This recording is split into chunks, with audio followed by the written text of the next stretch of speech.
بسم الله الرحمن الرحيم اللهم صل وسلم وبارك وأكرم وأنعم على سيدنا وحبيبنا ونبينا محمد وعلى آله وصحبه وسلم تسليما عدد ما احتى بعلمك وخط به قلمك وأحصاه كتابك وارض اللهم عن ساداتنا أبي بكر وعمر وعثمان وعلي وعن الصحابة أجمعين وعن التابعين والتابعين بإحسان إلى يوم الدين. Alors du coup, plusieurs éléments à voir aujourd'hui, c'est pour ça qu'on commence avant les retardataires, comme on n'a que 2 petites heures, après avant de prendre les rendez-vous de Raouda. Le premier élément, c'est de voir les prières obligatoires et sunna, c'est la feuille que je vous ai donnée, sans revenir sur toutes les prières parce qu'on les avait vues au dernier cours, mais juste pour bien comprendre cette fiche, de manière à ce qu'elle vous permette, quand on est sur place, Inch'Allah, de savoir, en fonction du temps et de l'heure à laquelle vous serez, quelle prière vous pouvez faire ou ne pas faire. Et sachant qu'il y a, je crois, 2 ou 3 qu'on n'a pas encore détaillées, que je vais pouvoir vous dire. Donc par exemple, pendant la nuit, vous avez Tahajjud que je n'ai pas évoqué la dernière fois. Tahajjud, volontairement, je ne l'ai pas trop détaillé parce que c'est un peu long à détailler, surtout que je suis en train d'écrire un livre sur ça. Du coup, si je le résume en 5 minutes, le livre il est plombé, parce que sinon, le livre il fait plusieurs pages. Mais pour le résumer de manière très, très simple, Tahajjud, c'est la prière la plus importante qui existe après les prières obligatoires. C'est une prière que Nabi alayhi salam n'a jamais manqué dans sa vie. On l'appelle Qiyam al-Layl, on l'appelle Tarawih pendant le Ramadan, on l'appelle Tahajjud en temps normal. Elle peut avoir plusieurs noms, elle veut dire la même chose, le fait de faire la prière la nuit. Normalement, quand on la commence à partir de l'Maghrib, donc en gros, à chaque fois qu'il fait nuit, ça s'appelle un Qiyam. Et il porte le nom de Tahajjud dès lors que j'ai dormi et que j'ai fait un effort pour me réveiller. Ça vient de là, Tahajjud, Fatahajjad. Il a fait un effort pour s'arracher du lit. Allah Azza wa Jalla, il parle ainsi dans le Coran, lorsqu'il décrit les compagnons. Il dit au sujet de Nabi alayhi salam, comme quoi il prie une partie de la nuit ou la moitié de la nuit. Et comme quoi ils vont faire Fatahajjad, vraiment on pourrait le signifier de cette manière-là, il s'est arraché de son lit. Mais même si quelqu'un n'a pas dormi toute la nuit, alors on peut aussi appeler ça quand même un tahajjud parce qu'il a fait l'effort de rester réveillé la nuit et de prier. Généralement, la nuit on appelle ça qiyam, je dors, je me lève, ça s'appelle tahajjud. Mais ça signifie la même prière, la prière de la nuit. Nabi alayhi salam, par exemple, comme tous les prophètes, avaient l'obligation, eux, de prier au moins un tiers de la nuit. C'est une obligation. En plus des 5 prières obligatoires, ils sont obligés de faire un tiers de la nuit la prière. Et Nabi alayhi salam nous a recommandé, nous aussi, de faire, si on a la capacité, au moins de faire un tiers. Et donc cette prière-là, vous allez pouvoir la faire à partir du soir, donc après la prière de Isha, qui est tout au fond. Dès que c'est fini la prière de Isha, vous pouvez commencer à faire des qiyam, donc les prières de nuit, jusqu'au matin, jusqu'à l'adhan de l'Fajr. Et même avant le premier adhan de l'Fajr, et ici en réalité, j'aurais pu le mettre plutôt ce micro de ce côté-là, mais c'était pour ne pas perturber que vous pensez que Tahajjud se fait que entre les 2 adhan, y compris ici, vous pouvez continuer à faire al-adhan. Tahajjud, pardon. Rappelez-vous, pour le Fajr, il y a toujours 2 adhan, à peu près 30-45 minutes jusqu'à 1 heure avant la vraie heure de l'Fajr, et ensuite un deuxième. Quand on est à Médine, on l'entend dans le couloir maintenant. Avant, on ne l'entendait pas dans le couloir, mais on l'entend moins quand on est dans les chambres. Je pense que l'isolation, ils ont dû le changer. Donc ça, c'est cette prière-là. Comment on l'a fait? Comme toutes les prières sunna, de 2 en 2 et de façon illimitée. Vous pouvez la prier. Généralement, chez, par exemple, l'imam Shafi'i, c'est une prière que l'on fait au minimum 8 unités de prière, 8 rak'a, mais vous pouvez faire 6, 4, 12, 20, vraiment comme vous le souhaitez. C'est arrivé dans des hadiths que Nabi alayhi salam le fasse jusqu'à 20, parfois 12, parfois 14, parfois 16, ça dépend. Alaykoum salam. Ensuite, on a, à partir du moment où on a le deuxième adhan de l'Fajr, vous avez Sunnat al-Fajr. Donc Sunnat al-Fajr qui est de 2 unités et qu'on avait déjà vu dans le dernier cours. Ensuite, vous avez votre prière obligatoire de l'Fajr. Et à partir de l'Fajr, vous avez Salat al-Qada. Salat al-Qada, on a évoqué un peu au dernier cours. Grosso modo, c'est tous les rattrapages de prière que vous allez faire. Je vous recommande, quand vous le faites, de faire uniquement par 2 unités. Même si vous voulez rattraper le Dhuhr, vous faites par 2 unités, puisque vous avez le statut de voyageur, comme on l'avait dit. Et donc, puisque vous êtes un voyageur, alors Dhuhr vaut 2 rak'a et non plus 4. Et donc, vous pouvez rattraper une prière de dhuhr en faisant uniquement que 2 unités. Mais faites le plus possible de qada, et c'est pour ça que dans le schéma, on le retrouve à plusieurs endroits, le plus possible de faire du rattrapage de prière. Ensuite, au lever du soleil, vous avez shuruq. Ici, les savants disent qu'il n'y a pas de prière sunna entre al-fajr et jusqu'à la prière de shuruq, et de shuruq jusqu'à dhuhr. Dans tout ce temps-là, ici, donc entre mes 2 prières obligatoires, il n'y a aucune prière sunna à part la prière de duha qu'il y a ici. Mais ils disent également, quand on dit une prière sunna, c'est-à-dire une sunna que le prophète alayhi salam a fait.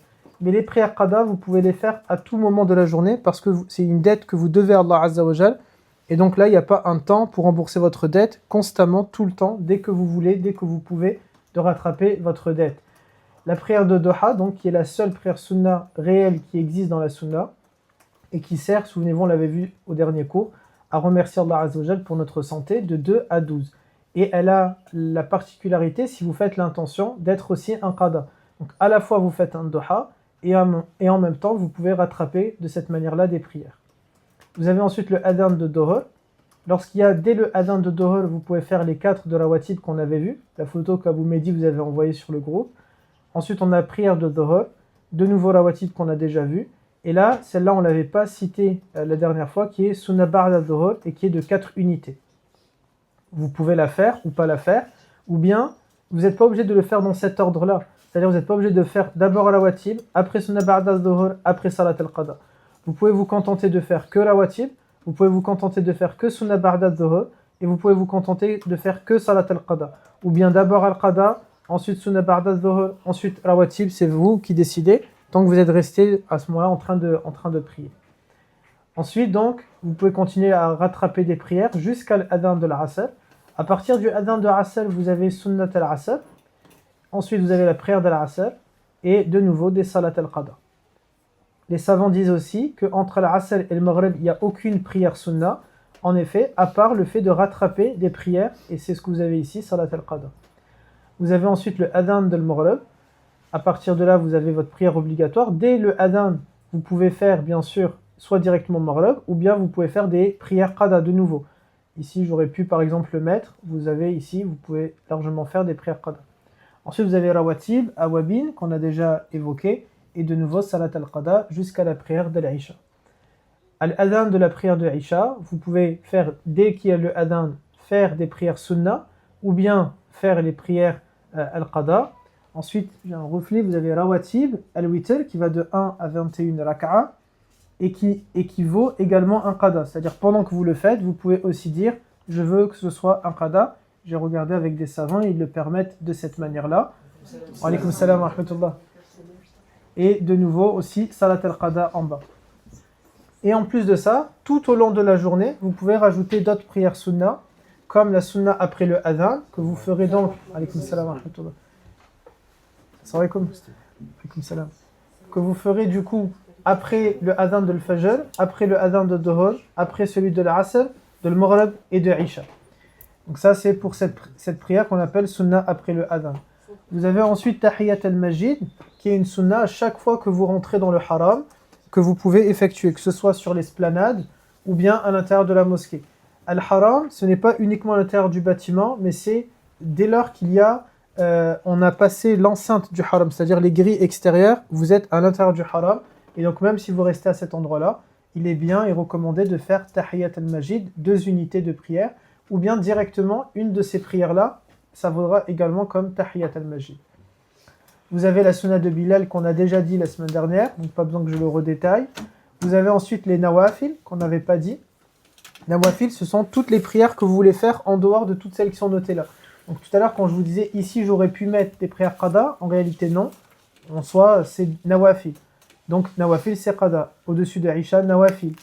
Ici vous avez des nawafil. Vraiment à chaque fois tout ce que vous voulez rajouter comme prière en plus de celles qui est notée là, ça s'appellera du coup des prières nafila, des prières qu'on fait en plus, et elles valent également comme étant des prières qada. Et ensuite, bien sûr, vous avez Salat al-Janaza qu'on a déjà évoqué la dernière fois. Est-ce que vous avez des questions sur les prières obligatoires au Sunna? Non? C'est important de se donner des objectifs. donnez-vous un objectif de prière personnel que moi ou personne ne va savoir. Vous allez vous donner, je dis n'importe quoi, ça peut être, je me donne l'objectif de rattraper 10 journées de prière, 1 mois de prière, 3 mois de prière, 2 mois de prière, et le plus possible d'essayer de faire, notez-vous-les dans votre bloc-notes, sur un papier, et de cette manière-là, vous allez essayer d'améliorer. Vous avez un premier séjour à Médine, ensuite un séjour à Mecca, ensuite de nouveau un séjour à Médine. Dites-vous par exemple, je vais commencer petit avec le premier séjour à Médine, puis j'intensifie pour Mecca, et de nouveau je réintensifie quand je reviens à Al-Madina, sachant que là par contre on a moins de jours quand on revient à Médine que la première période. À vous de vous donner comme ça des objectifs. On dit en islam que chaque jour on doit s'améliorer. Faites-le sur les 15 jours que vous avez de votre programme. Vous pouvez très bien imaginer, ok, jour 1, je vais faire, je sais pas, une prière qada. Jour 2, j'en fais 3. Jour 4, j'en fais 6. Et ainsi de suite. Chacun selon, bien sûr, sa motivation, sa volonté, son envie, sa capacité. Aussi, je ne l'avais pas dit la dernière fois dans le cours, tout ce qui est prière sunna, vous avez le droit de le faire assis. Vous êtes sans raison valable. Juste, vous avez moins de récompenses. La prière obligatoire, vous êtes obligé de la faire debout. Toute prière sunna, quelle qu'elle soit, il est totalement halal, même si vous n'êtes pas du tout malade, de la faire de façon assise. Juste, vous aurez moins de récompenses en la faisant assise. Quand on dit la faire assise, que ce soit la prière obligatoire ou bien sunna, parce qu'on ne l'avait pas évoqué, la Fatiha, elle, est obligatoire d'être debout. On fait le takbir debout, on récite la Fatiha debout, et ensuite le reste de la prière, ça peut se faire de façon assise. Même quelqu'un qui est malade, s'il est par exemple en fauteuil, mais qu'il a la capacité de tenir debout avec une béquille, il doit faire la Fatiha debout, et après il s'assoit. Si par contre il ne peut pas du tout tenir debout, alors il n'y a pas de problème, c'est là où il reste assis. Mais même quand on fait une prière sunna, si on veut la carte de le faire assis, par contre la Fatiha sera constamment debout et le takbir du départ. Est-ce qu'il y a des questions? Ouais. Vous pensez que pendant la Ramadan, quelqu'un qui est motivé, qui n'a pas de problème de santé, il peut faire combien de rak'at à la journée? En une journée? Ouais. Moi, j'ai vu 100, c'est possible. C'est possible. 100 unités. Ça veut dire 50 prières au total. Pourquoi je dis ça? Parce que par exemple, ça dépend de votre programme, bien sûr, ce jour-là. Mais admettons, on est un vendredi où on n'a que le Jumu'ah, admettons. Je ne dis pas que vous devez. Je réponds à la question. Tu t'es levé à 3h30 du matin, tu t'es préparé dans la chambre, tu es le premier à te préparer, et le rendez-vous est à 4h30 en réalité. Du coup, là, tu as peut-être moins d'une heure, on va dire, tu rentres à la douche à 3h30, tu es prêt à 3h50, tu as à peu près 40 minutes. En 40 minutes, grosso modo de ce que je vois, une prière, on va dire maximum, c'est 2 minutes, à peu près. Vraiment, si tu prends bien ton temps, de 2 unités. Comme ce sont des prières qada, ça sert entre guillemets à rien, c'est bizarre de le dire comme ça, mais c'est réel. Maximiser le temps. C'est-à-dire qu'il n'y a pas besoin de faire de longues récitations. Vous pouvez prendre des petites sourates. Du coup, désolé, tu devras changer tes habitudes et ne plus rester Ali Imran ou le Baqara. Ça va être un peu difficile, mais tu devras te contenter cette fois-ci, comme le peuple, de faire des toutes petites sourates. Du coup, là, en 40 minutes, tu peux faire peut-être 40 unités déjà. Allez, on va pas dire 40 parce que peut-être tu vas te faire un café, etc. Mais on va dire, dans ce matin-là, tu peux peut-être faire 20 avant de sortir. On arrive à la mosquée, et si tu as 22, 24 avec la prière obligatoire, et tu as largement le temps de faire 20 avant la prière de l'Fajr. Donc, rien que dans ce temps-là, on est déjà à 40. Si on oublie, on va dire ça c'est trop ambitieux. Avant la prière ici, tu en fais 10. Avant le Fajr, tu en fais 10. On est à 20. 10 après le Fajr, ça fait 30. Dans le temps de Doha, c'est un temps qui est très long. Donc là, tu peux atteindre facilement les 20, mais on va rester sur 10. On a 40. Ici, on va dire 50, 60, 70, 80. Il reste, tu vois, à peu près 20, tout en s'étant contenté, je ne sais pas si c'est français ce que je viens de dire, de 10 unités avant ou après la prière obligatoire. Sans compter aussi les rak'at des prières obligatoires, qui sont de 17 dans la journée. Donc là, ça faisait déjà 97 en réalité. Donc je pense que 100, c'est quelque chose qui est facile. Maintenant, ne vous donnez pas un gros objectif d'emblée. Donnez-vous un objectif de départ. ensuite augmenter cet objectif, et au fur et à mesure. Reda, je pensais que vous alliez venir avec un plat, j'allais vous dire surtout pas. Le plat... 80, ça vous fait... ça fait 40 prières. Ça fait 40 prières, donc 40 dohor, par exemple. 40 dohor. Si vous vous donnez un objectif, admettons, qui est proche de ça, vous pouvez vous dire, là on parlait rien que par jour. Donc imaginez, vous vous dites, allez, je me donne 3 jours, 3 jours pour faire un rattrapage de 100 unités, 104 unités, pour rattraper un an de Jumu'ah. 2 unités, 2 unités. Vous voyez ? En 3 jours, vous pouvez vous dire, j'ai rattrapé un an de Jumu'ah. Si vous voulez vous donner que l'objectif par rapport au Jumu'ah, admettons, bah vous pouvez vous dire, on va rester 15 jours, divisé par 3, ça fait combien ? 5, c'est ça ? Donc 5 ans de Jumu'ah que vous pouvez rattraper à ce moment-là, vous voyez ? Des objectifs de cette manière-là, je pense que ça fait plus du bien au moral que de se dire, mince, je suis que à 1 mois de rattrapage dans ma vie ou 1 mois et demi, mais ok, 5 ans de Jumu'ah, ça c'est bouclé. Ensuite, quand vous partez en voyage au Maroc, en Algérie ou ailleurs, là, vous redonnez des objectifs de cette manière-là, puisque vous êtes encore voyageur. Donc, utilisez ce statut-là.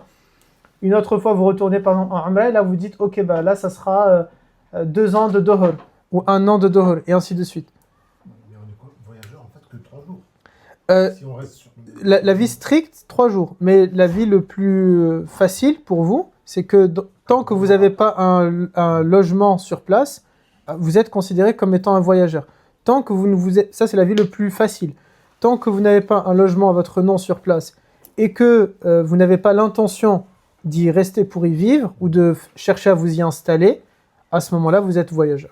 Donc, vous pouvez, par exemple, pour vous, du coup, ça dépendra de la ville où vous êtes, mais admettons que vous partez à Meknès, pour vous, vous n'êtes pas voyageur.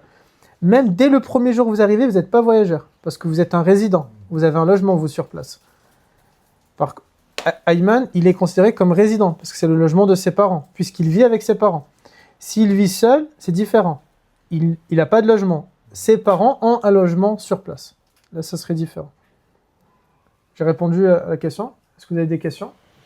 Du coup, ne soyez plus propriétaire dans plein d'endroits. C'est pas forcément stratégique d'avoir un appartement à New York et tout ça. C'est quelle prière sunna qu'on peut combiner comme Tahiyat al-Masjid et les Duha ? Toute prière que tu fais quand tu arrives dans la mosquée, elle est Tahiyat al-Masjid. La première prière que tu feras, soit les prières obligatoires, soit c'est une prière sunna, même Salat al-Janaza. Toute prière, dès que tu arrives et tu fais une prière, ça s'appelle Tahiyat al-Masjid. C'est juste que si tu n'as pas l'intention de faire maintenant une prière sunna ou une prière obligatoire, on dit tu t'assois pas tant que tu n'as pas fait 2 rak'a. Donc soit tu fais ces 2 rak'a, ça s'appelle Tahiyat al-Masjid, soit tu fais tes prières sunna que tu comptais faire, et ça, c'est inclus dans la Tahiyat al-Masjid du coup. Le fait de ne pas s'asseoir sans avoir prié en fait. C'est pas haram, mais c'est pas proche de la sunna. C'est pas conforme à la sunna. Sauf au haram de Makkah, souvenez-vous, la Tahiyat al-Masjid, ça sera le tawaf. Du coup, là, vendredi prochain, Inch'Allah, c'est justement un tawaf, puisqu'on va arriver le matin à 10h au haram. On aura fait le fajr peut-être au haram. À 10h, on arrive au haram de Makkah. Et là, je vais vous proposer, on va arriver au premier étage. Donc là, les hommes, vous pourrez mettre de bonnes chaussures. Et on fait le tawaf au premier étage. Vous ne l'aviez pas fait à la première umrah des familles. Donc là, je me suis dit, ça peut être intéressant pour vous, parce que peut-être vous allez préférer le premier étage. Surtout que maintenant, le premier étage, il n'y a plus de travaux. Donc tout le long qu'on tourne, on voit la Kaaba tout le long. Il n'y a aucun endroit où on ne la voit pas. Au moment où je vous parle, s'ils font des travaux, je ne suis pas responsable. Ils vont faire un ravalement de façade. Je suis pas... Au moment où je vous parle... Il y a des placos de partout. Voilà, c'est ça. On arrive et ils mettent du placo de partout. Je ne sais pas si vous avez vu, mais il y a 10 jours, je n'ai pas voulu vous inquiéter, mais ils avaient mis du placo tout autour de la Kaaba. Ouais, c'est pendant 3 jours. Si, pendant 3 jours. Ouais. Ouais, non, j'ai pas voulu vous inquiéter. Ils étaient aux travaux du coup ? Ouais, ils ont refait la dalle autour et ils ont annoncé qu'ils vont refaire des travaux, mais ils disent pas quand. Surprise. C'est surprise, c'est ça. Parce qu'ils ont peur que les gens ils réservent pas. Ouais. Forcément, les gens. Voilà, c'est ça. Donc c'est vraiment surprise. A priori, alaykoum salam, ça va Yousra ? Alhamdulillah. A priori, quand c'est les périodes où il y a beaucoup de monde, ils font pas. On sait que là en octobre, il y aura énormément de monde. Donc, a priori, c'est pas une période où il y aura des travaux. Mais après, c'est eux qui décident. J'ai répondu à ta question? Ouais. Dites-moi. Bon, celle-là, il faut faire la nia. Oui, Il faut dire, attendez, je vais rattraper c'est- le dehors. exactement, c'est ça. Sinon, ça sera compté comme une prière sunna, mais pas une prière qada. Donc vous serez récompensé pour votre prière sunna, mais vous n'aurez pas remboursé une de vos dettes. Donc vraiment, il faut que vous vous dites ça. Ouais. Et on doit préciser quelle salat. Au mieux- Au Au mieux, mais c'est pas au mieux. Sinon, vous allez simplement dire, Ya Allah, j'ai l'intention de rattraper des prières. Et là, vous faites. Mais le mieux, c'est de dire, je vais rattraper des prières de Isha, de Dohor, de Fajr, etc. C'est 2 unités Deux, ou c'est- non, deux. Deux. Là, vous profitez voilà, du fait que vous êtes voyageur, vous faites 2 par 2. Pour ça, par exemple, c'est mieux de ne pas rattraper Maghrib, parce que dans tous les cas, Maghrib, ça reste 3 et 3. Autant le faire en France, ça plutôt. Alors que sur place, Fajr, autant le faire en France, vous voyez, ça restera 2 et 2. Autant profiter du fait que vous êtes voyageur pour utiliser Dohor, Asr et Isha, qui sont plus lourdes parce que c'est 4 unités. Et du coup, quand on est ici, si on veut rattraper plein de Dohor 4, c'est usant. Là, en 2 fois moins de temps, vous rattrapez le même nombre de prières. Pour l'intention, on doit le dire entre chaque prière ou dès le début? Non, dès le début, tu peux, il n'y a pas de problème. Par exemple, moi, quand j'arrive, je vais dire, Ya Allah, je vais rattraper des Dohor, mais je ne sais pas encore combien. Donc, je dis, je vais rattraper Dohor. Et je fais. Je compte dans ma tête. Et ensuite, quand j'ai fini, je me le rajoute dans mon bloc-notes. J'ai fait tant de Dohor et khalas. Vous voyez? Et Vous pouvez du coup, faire- la prière, elle sera, machallah, multipliée si on le fait par le haram. Alors, elle est multipliée dans les hasanat, mais pas dans le rattrapage. Ouais, voilà. Vous voyez? Mais dans les hasanat, exactement. Vous avez la récompense d'avoir fait, quand vous faites 2 rak'a, vous avez la récompense d'avoir fait du coup 200 000 rak'a. Vous êtes ça récompensé. Mais dans votre fichier de dette, vous avez remboursé qu'une prière, par contre. Vous avez remboursé 2 rak'a. Mais la récompense, pour cette prière-là, c'est 200 000 prières. Ça va? Vous êtes récompensé dans le sens que c'est une prière faite sur place, mais pas parce que c'est une prière sunna. Plutôt pas parce que vous n'avez pas la récompense de la prière obligatoire, car elle a été faite en retard, il n'y a plus de récompense sur elle. Mais vous êtes récompensé parce que c'est une prière que vous faites dans le haram, vous voyez?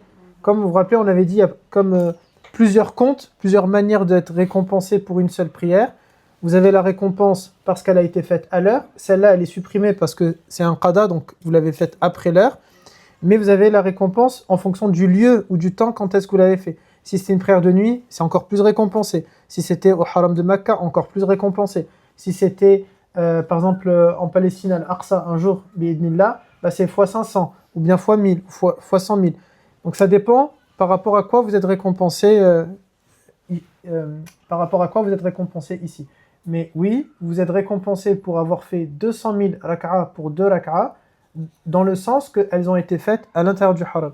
Et ça pour Mecca, pas uniquement dans la mosquée, hein, dans toute la ville de Mecca.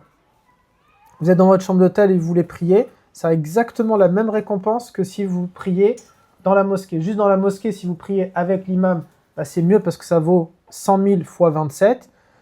Et si vous le faites que tout seul, c'est juste 100 000. C'est déjà pas mal, mais c'est que 100 000. Les sœurs, c'est encore plus facile parce que vous pouvez prier toute seule dans votre chambre avec le micro relié à la mosquée. Par contre, pas avec la télé parce qu'il y a un décalage. C'est arrivé pendant Ramadan avec les garçons, on a oublié de couper la télé et en plus il y avait le micro et il y avait aussi la télé des 2 chambres. On avait une chambre communicante. Donc on se met tous pour prier ensemble, on est une ligne, on est relié à la mosquée. Donc il dit Allahu Akbar, Allahu Akbar. Sauf qu'après, il y a la télé, elle est en retard. Donc la télé, elle dit Allahu Akbar pour commencer, et tous les garçons, ils descendent comme ça. À la fin, c'était totalement perturbé. L'autre télé, elle dit Allahu Akbar, mais du début, les autres, ils se relèvent. Et moi, je suis comme ça, et je me dis, pourquoi ils se relèvent? Et dans la tête, je me dis, là, on peut pas se tromper, parce que là, c'est Sami Allah liman hamida. Tout à l'heure, je veux bien comprendre, mais là non, c'est pas logique. À la fin, ils ont arrêté leur prière parce qu'ils ont vu qu'ils étaient en décalage de 2. Et moi, j'ai essayé de me concentrer et tout ça. J'étais un peu fier de moi dans la prière. Et mon esprit est parti et moi-même, je me suis perturbé. Mais quand on a arrêté, ils auraient dû éteindre la télé. En gros, ils se sont plantés, ils m'ont laissé me planter, quoi. En tombe, tu tombes. Qu'est-ce qu'on a fait ou qu'est-ce qu'on aurait pu faire, parce que je ne sais pas si on l'a fait, pour rattraper la chose, le mieux, pour ne pas qu'on soit perdant. Qu'est-ce qu'on aurait pu... Que vous faites imam. On recommence la prière et du coup je fais imam. À ce moment-là, ça vaut jama'a fois 100 000, la même récompense que si on aurait été... Après, si... voilà, c'est ça. Moi, j'ai tenu un peu plus sur la course. Mais On peut pas arrêter une prière comme ça. si vous faites... alors, c'est une bonne remarque, parce que c'est vrai, ça, on ne l'avait pas vu la dernière fois. On doit arrêter des prières à certains moments. On ne peut pas arrêter une prière comme ça, mais il y a des moments où on est obligé de sortir de la prière. On sort de la prière quand on a devancé l'imam. Vous n'avez plus de prière ici. Donc, ça veut dire que si jamais... là, comme eux, donc on était tous debout, ils ont fait le cours avant l'imam. La prière, elle vient de sauter ici. Parce qu'ils n'ont pas le droit de changer de position tant que l'imam n'a pas annoncé le Allahu Akbar. Donc là, leur prière, elle n'a plus de récompense. Ça, ils peuvent s'arrêter à ce moment-là.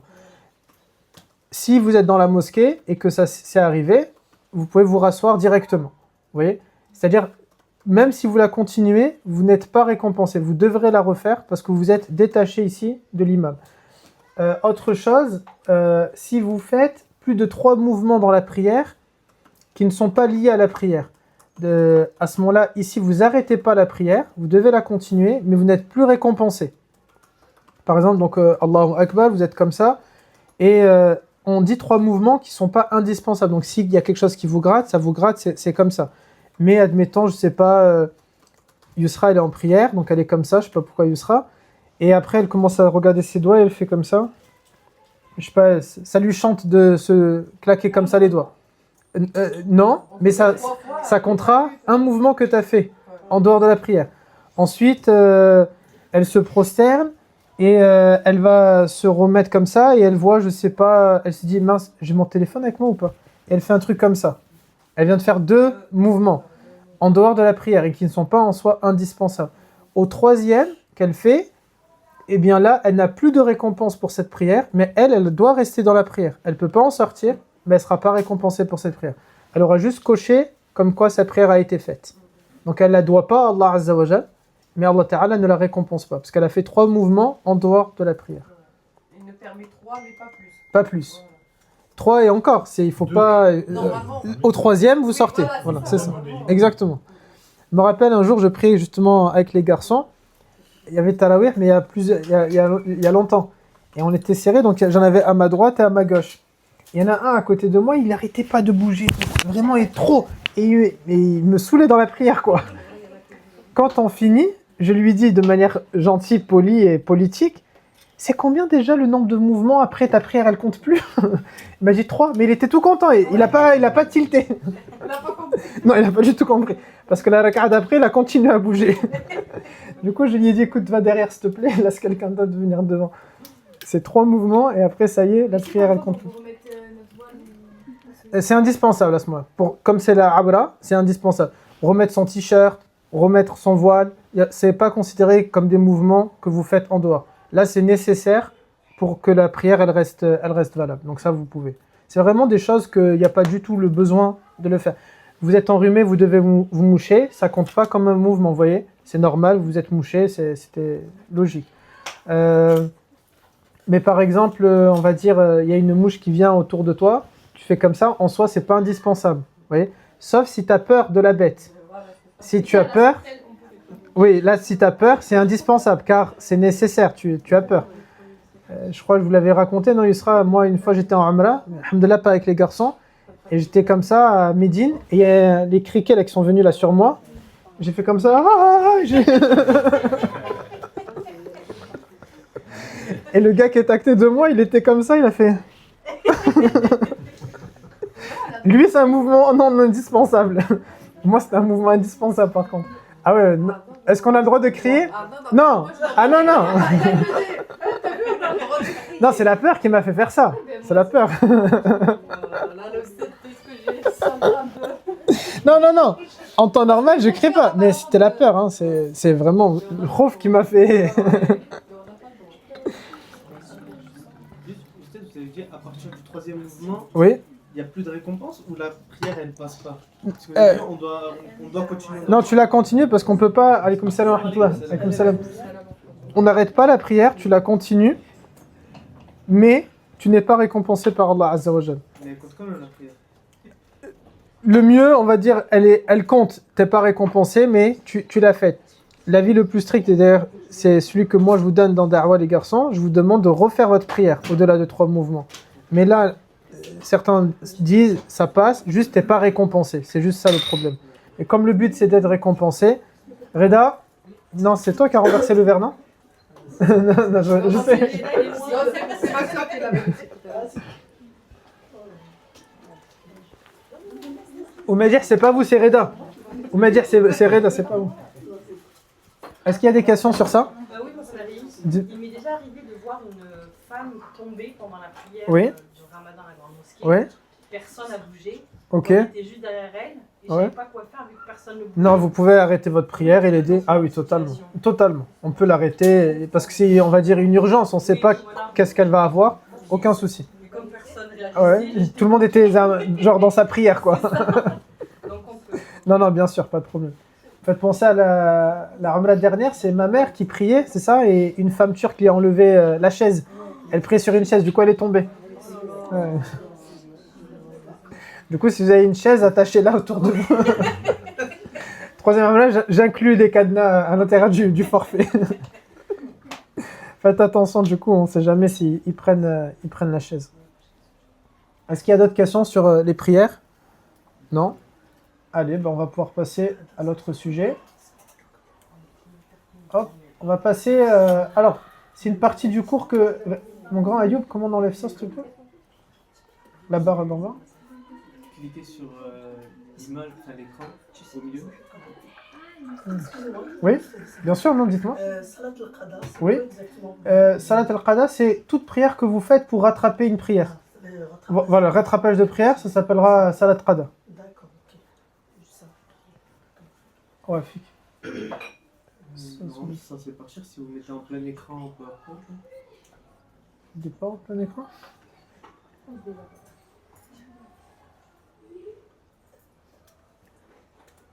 Bon, c'est pas grave. Vous pouvez juste la barre barre en bas elle va être plus petite. Il y a une barre là blanche avec le curseur. Je vois pas.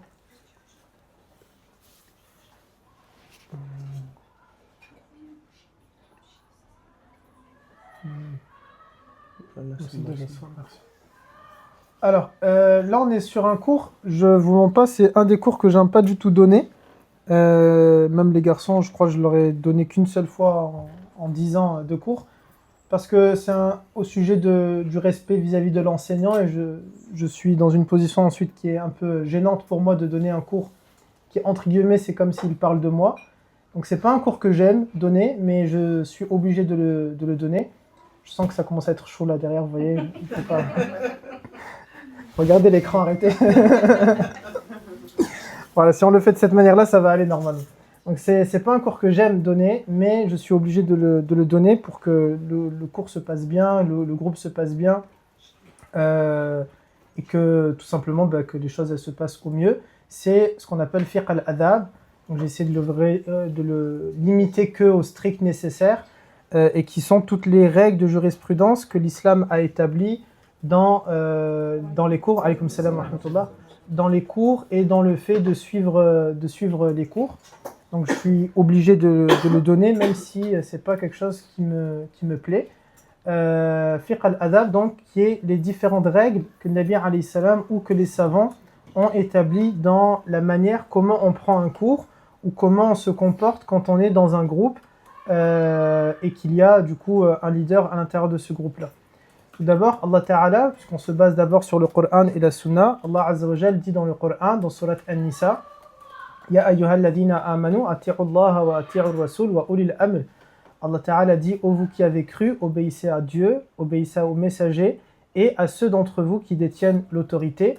Et cela inclut de manière consensuelle à la fois les dirigeants, qu'ils soient des dirigeants politiques, associatifs ou autres, les responsables d'un groupe, les enseignants et les imams. Quand on dit imam, il faut bien entendre par là qu'en islam, on est on n'a pas de clergé. L'imam n'a pas un pouvoir ou un statut fort. Un imam en islam, c'est juste quelqu'un qui dirige la prière. Si Nour, il fait la prière avec Hajadouja, dans un temps, il est l'imam.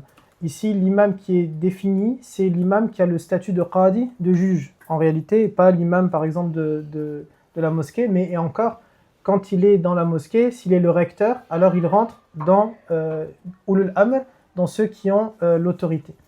Donc Allah Ta'ala dit clairement dans le Coran qu'il faut obéir à la fois à Allah, à son prophète et à ceux qui détiennent l'autorité. C'est ce qui fait, sur cette base-là, on dit en islam que obéir à la loi est une obligation. Si la loi française, elle m'oblige par exemple à traverser dans un passage piéton s'il y en a un à moins de 50 mètres, sinon je commets, c'est pas, on va dire un délit, je pense que c'est pas le terme, mais entre guillemets comme un délit, une infraction, à ce moment-là, si je le fais pas, aux yeux du fiqh, je suis en train de désobéir à la loi, aux responsables, aux dirigeants, et donc je fais ici ce qu'on appelle un petit péché. C'est Allah Ta'ala qui jugera quand est-ce que ce petit péché, il devient un grand péché. C'est ça qui fait quand on dit d'une prière à une prière, Allah Ta'ala efface les petits péchés qu'il y a, ça permet d'effacer par exemple ceci. Si la loi par exemple, elle vous oblige, parce que là c'est un petit péché, pourquoi les savants disent c'est un petit péché de ne pas traverser le passage piéton?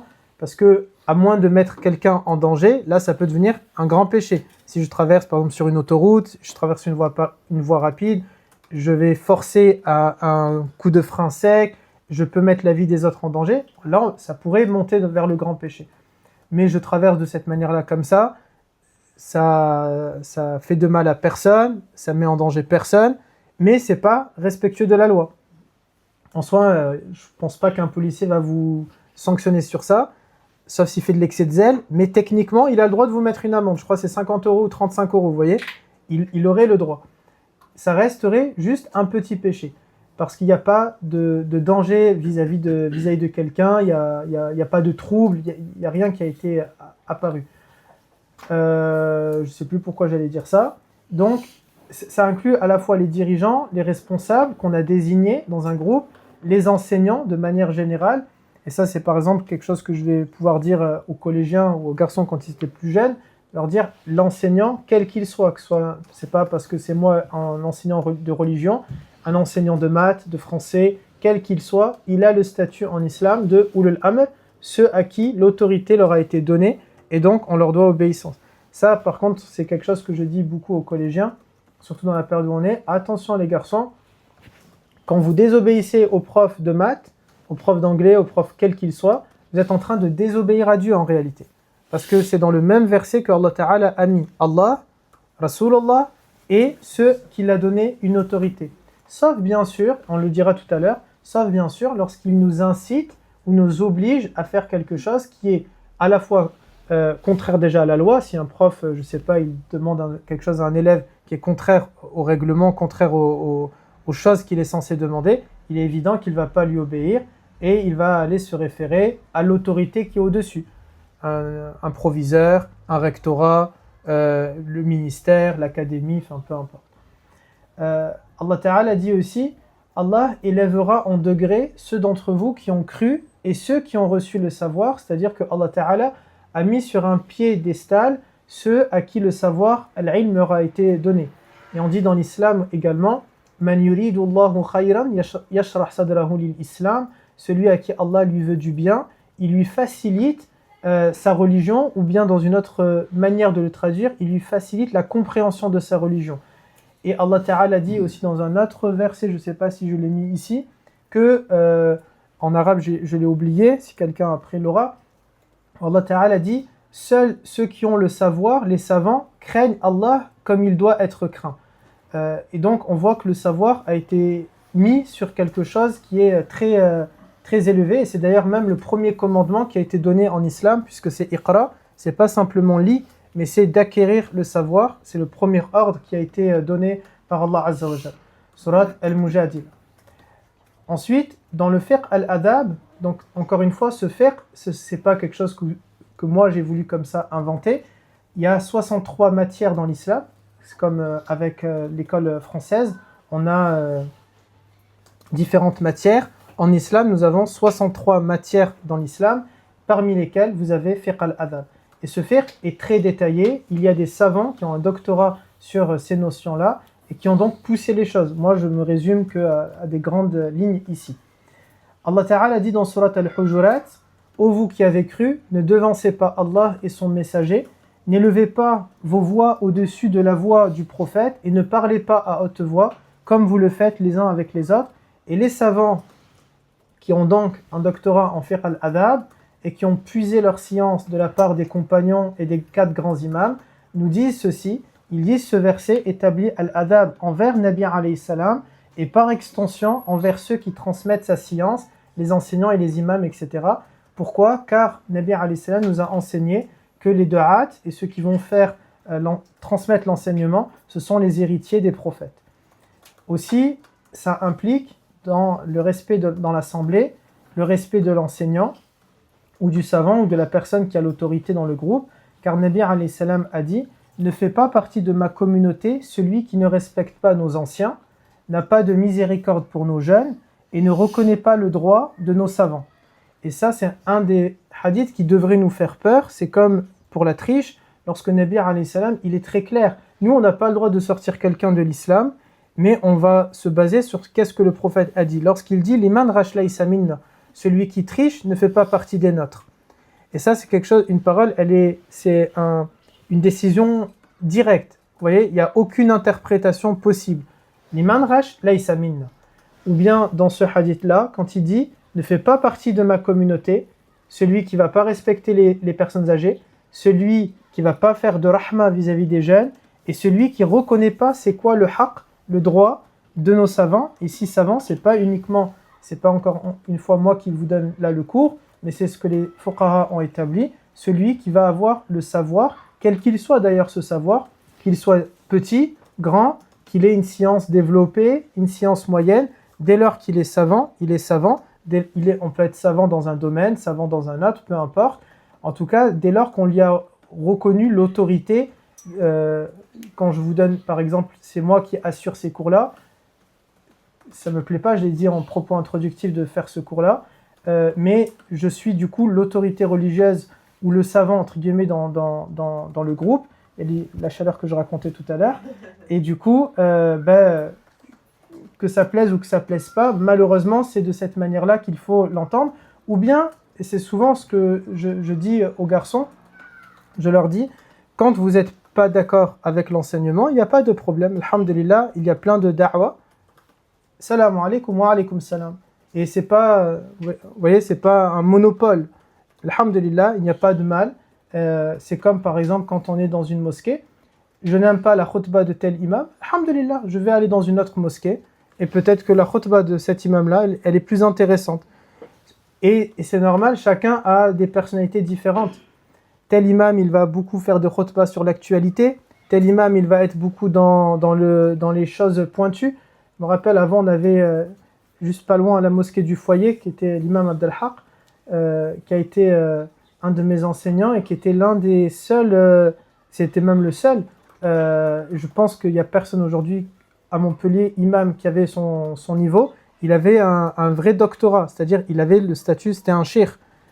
Et on lui disait toujours, il ne mérite pas de faire cours, le foyer c'était peut-être la taille du salon. On disait, c'est pas sérieux, il ne faut pas.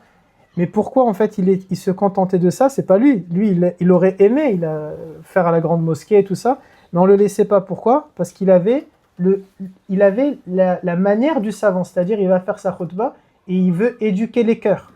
Il ne veut pas juste donner une khutbah. Donc lui, il fait je ne sais pas s'il y a des hommes qui ont déjà assisté sa khutbah, mais il fait son cours, et s'il voit Ayoub sur le téléphone, il va dire « range ton téléphone ». Vous voyez?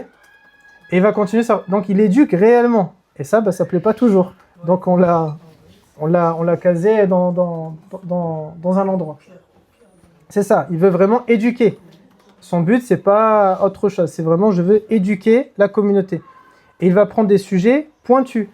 Il va faire ou des cours sur 4, 5, 6, 7 khutbahs. Il va partager son cours sur 7 parties, vous voyez. Et il va partie 1, partie 2, partie 3. Les gens, généralement, malheureusement, c'est pas ce qu'ils veulent. Là, il va parler un peu et il va contenter aussi. Ou il va caresser les gens dans le sens du poil, exactement. Par exemple, pendant les vacances scolaires, il va faire une khutba, les enfants, il faut respecter les parents, comme ça tous les parents sont contents. Ensuite, c'est politique, vous voyez. Parfois, c'est politique. C'est très diplomate, voilà. Et puis, ils ont un poste à gagner, parce que beaucoup d'imams sont payés. Lui n'était pas payé, c'est un prof de maths. Donc, il a son salaire, il a son travail, il fait des da'wah, il fait des conférences, donc il n'a pas besoin de ce salaire-là. Il n'était pas payé, donc comme il n'est pas payé, il est libre dans sa parole. Les autres imams, ils ont un poste à garder. Du coup, s'ils disent quelque chose qui ne plaît pas trop, généralement, ils savent qu'ils vont sauter. Ensuite, l'interdiction de semer le désordre, de semer la fitna. Ça me dérange là qu'il y ait quand même ça, parce que du coup, c'est un peu compliqué. Et essayez peut-être sur l'autre écran de votre ordinateur de le sortir dans cet écran. Il n'y est pas ici. Ici, non, je ne l'ai pas. Ah, il est là. Ok, ça y est, merci. Sinon, j'allais demander à Abou Jassim de le faire, de le gérer. C'est vrai? C'est bon, pas de problème. Du coup, on a l'interdiction de semer la fitna, le désordre, le trouble. Il dit, alayhi salatu salam, quiconque se sépare de ma communauté d'un empan. Un empan, shibl, c'est vraiment quelque chose de petit, vous voyez, une coudée, on va dire, si on le traduit entre guillemets. C'est ça, alors c'est encore moins qu'une coudée. Du doigt jusqu'au pouce. Donc celui qui se sépare de la Ummah de ça, à ce moment-là, Nabi alayhi... Ok, même en marocain, vous appelez ça comme ça. Ok. Ok. Ok. Je connaissais pas le mot. Ok. Je connaissais pas ce terme. Du coup, il dit, alayhi salam, celui qui se sépare de ça, de ma Ummah, a ôté de son cou le lien de l'islam. C'est-à-dire tout simplement ce qui faisait qu'il était musulman, il l'a enlevé. Et donc c'est quelque chose qu'il faut faire attention. Et cela implique, selon toujours les fuqaha, c'est pas moi qui établit le cours, selon les fuqaha, cela implique la discipline et le respect pour que le groupe fonctionne harmonieusement. Dès lors que j'apporte un trouble dans le groupe, un désordre dans le groupe, une fitna dans le groupe, alors c'est pas moi qui dis, moi j'ai pas à dire Ayman tu viens de faire ça. Ayman il est responsable devant Dieu, il connaît maintenant le hadith, il connaît le cours, et c'est à lui de décider est-ce qu'il en est, il en est pas. Alhamdulillah, il y a un jugement à la fin, et c'est Dieu qui décide, ni moi, ni lui, c'est Dieu qui décide qui a commis cette parole-là, qui est en contradiction avec cette parole de Nabi alayhi salatu salam. Également, dans le fiqh, cela implique plusieurs choses, fiqh al-adab. Fiqh al-adab, ça implique d'obéir au responsable, à l'imam, car c'est un devoir tant que cela ne mène pas à la désobéissance de Allah Azza wa Jal. Cette parole-là, elle est claire, elle signifie tout simplement, tant qu'il n'y a pas un commandement à faire quelque chose de haram, un peu comme, désolé pour cette image-là, mais c'est l'image la plus facile qui me vient à l'esprit, on dit qu'on obéit aux parents tant qu'ils ne nous demandent pas de désobéir à Allah Azza wa Jal. De la même manière, eh bien, on doit obéissance aux responsables tant qu'ils ne nous mènent pas vers la désobéissance à Allah Azza wa Jal. Quand on parle de la désobéissance, c'est bien une désobéissance. Si un parent, Abu Reda, il demande par exemple à Reda quelque chose, mais c'est pas une désobéissance à Allah. La désobéissance à Allah, c'est-à-dire il dit clairement à Reda, fais telle chose haram. Ça, c'est une désobéissance. Mais si c'est pas, je sais pas, il est en train de lui dire, un exemple qui vient de m'arriver, qui me vient à l'esprit. Là, maintenant, Reda, admettons, il n'a pas encore fait la asr. Il nous reste du temps avant le maghrib. Et Reda, il a l'intention d'aller prier le maghrib, d'aller prier l'asr. Donc il s'installe avec son tapis. Abu Reda, il lui dit, mon fils, descends en bas, s'il te plaît, va me chercher quelque chose au garage. Et Reda, il peut pas dire, ah non, là, c'est une désobéissance à Allah. Non, c'est pas une désobéissance à Allah, parce qu'il lui reste du temps pour faire la asr. Donc il n'est pas en train de désobéir ici à Allah. Il n'y a pas demandé de rater la prière. Il a demandé de faire quelque chose, il a le temps de la faire. Dans tous les cas, il est toujours dans le temps. Dans tous les cas, il n'est même pas pile poil à l'heure où c'est... Vous voyez, il ne s'agit pas ici d'une désobéissance. Si Abu Reda, il dit à Reda, non, tu fais pas la prière. Là, c'est une désobéissance à Allah Azza wa Jalla. Ou bien si Reda va lui dire, Papa, s'il te plaît, il me reste 1 minute, j'ai pas encore fait la asr, je le fais. Et son père lui dit non, là oui, il y a désobéissance. Mais sinon, il a le temps, donc Reda ne prie pas de suite, même si c'est une prière, et il va faire ce que son père est en train de lui demander. Donc, quand on parle de ne mène pas à la désobéissance, il s'agit clairement d'une désobéissance à Allah Azza wa Jal. Un acte haram qui est en train d'être commis. Le fiqh, il nous dit aussi, celui qui trouble l'ordre dans une jalsa, dans une assemblée de science, manque de adab et peut être écarté. Alors, c'est une mesure radicale que je ne vais pas mener, mais le fiqh est très clair. Si quelqu'un commet un trouble, alors il a le droit d'être écarté. Et c'est qui décide de ça? C'est ni l'assemblée, c'est celui qui dirige cette assemblée. Si on prend un exemple que je pouvais dire aux garçons à l'époque, ou que je peux dire là par exemple maintenant, on dit que quand on se regroupe pour évoquer Allah, on se connaît le hadith, les anges nous encerclent de leurs ailes et ils montent les uns sur les autres et ils forment comme un tunnel, entre guillemets, et un récipient qui monte jusqu'au ciel, jusqu'au trône de Allah Azza wa Jal. Et on paraît dans le ciel, comme nous on voit le ciel étoilé. Au paradis, les anges, quand ils se penchent, ils voient sur terre plein d'étoiles, exactement de la même manière que nous on voit un ciel étoilé. Et ce sont tous les endroits où il y a des gens qui évoquent Allah Azza wa Jal. Et Allah Ta'ala fait descendre à l'intérieur de ce tonneau-là, de ce récipient, de ce tunnel, il fait descendre la sakina, la sérénité, la rahma, la miséricorde, la baraka, le rizq et différents bienfaits. Et Allah Ta'ala continue autant que ces gens sont rassemblés en train d'évoquer Allah Azza wa Jal. Sauf quand il y a une personne dans le groupe qui va semer le trouble, la discorde, ou qui va déranger. Ou que l'autorité, à ce moment-là, dans le groupe, considère « Ayoub, il est en train de me perturber ». Peut-être il ne perturbe pas Oumareda en réalité, mais moi, il me perturbe dans sa manière de faire.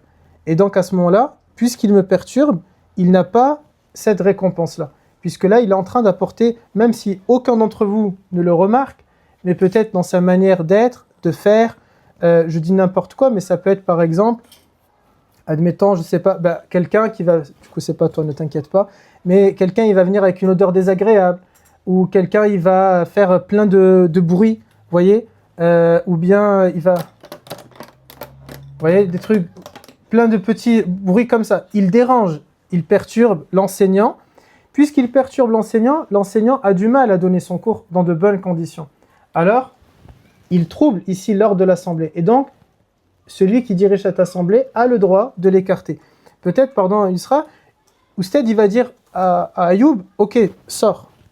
Et si un jour j'aurais fait sans ce cours-là, et je vais faire de cette manière-là, Ayoub, sors. Vous allez vous dire, mais il est fou, mais pourquoi il a fait ça? Mais ça se fait pas, mais c'est choumam, non, c'est grave. Non, mais l'islam dit pas. Si, l'islam me donne ce droit-là, normalement, d'écarter quelqu'un s'il perturbe l'ordre d'une assemblée. Et le prophète n'a pas donné, alayhi salam, la liste de qu'est-ce qui rentre à l'intérieur de ça. C'est la prérogative de celui qui dirige cette assemblée. Que ça nous plaise ou pas, c'est de cette manière-là que ça se passe. Il y a comme ça quelques règles en islam. Vous vous rappelez, les pères, je leur racontais parfois, si vous vous souvenez, on avait vu des choses, il y a des règles où elles peuvent nous choquer, mais l'islam nous a donné ce droit-là. Si quelqu'un toque chez moi, j'ai le droit de ne pas le faire rentrer. Vous voyez? C'est mon droit à moi. Ça peut perturber, mais c'est le droit que l'islam m'a donné. Ou bien si par exemple, Ba'd Shar, il y a un décès dans ma maison, c'est mon droit normalement que mes voisins vont préparer le repas pour ma famille à moi. C'est un droit que j'ai. Ça veut dire que j'ai le droit de dire à mon voisin, s'il te plaît, tu peux nous faire le repas ce soir? Il va se dire, ouais, il a une janaza ou là? Vous voyez, il va être choqué. Mais c'est mon droit. Et quand Dieu me l'a donné ce droit-là, j'ai le droit, que ça plaît ou que ça plaît pas. C'est mon haq, c'est mon droit. Et donc ça, parfois, il faut bien comprendre par rapport à ça. Tu seras? Mais par exemple, si Ajar l'a fait dans le train, et par exemple, la pauvre, pourquoi Ajar? C'est par exemple, on avait fait des bouffes par truc que j'aime pas, j'ai pas Ouais. Si, tu as le droit de lui dire, totalement. Et si elle arrête pas? Comme toi, tu n'es pas la responsable du groupe, tu ne peux pas l'écarter. Mais tu as le droit de lui dire, et même, je vais aller plus loin, tu as même le devoir de lui dire. Pourquoi tu as le devoir de lui dire? Parce que soit tu le dis pas, mais tu sais de toi-même que tu peux le supporter, soit tu te dois de lui dire pour ne pas que tu aies des wes-wes. Tu te dois de le dire. Moi, je crois qu'on n'avait pas le droit de dire. Non, il n'y a pas de mal. Elle dérange, elle dérange.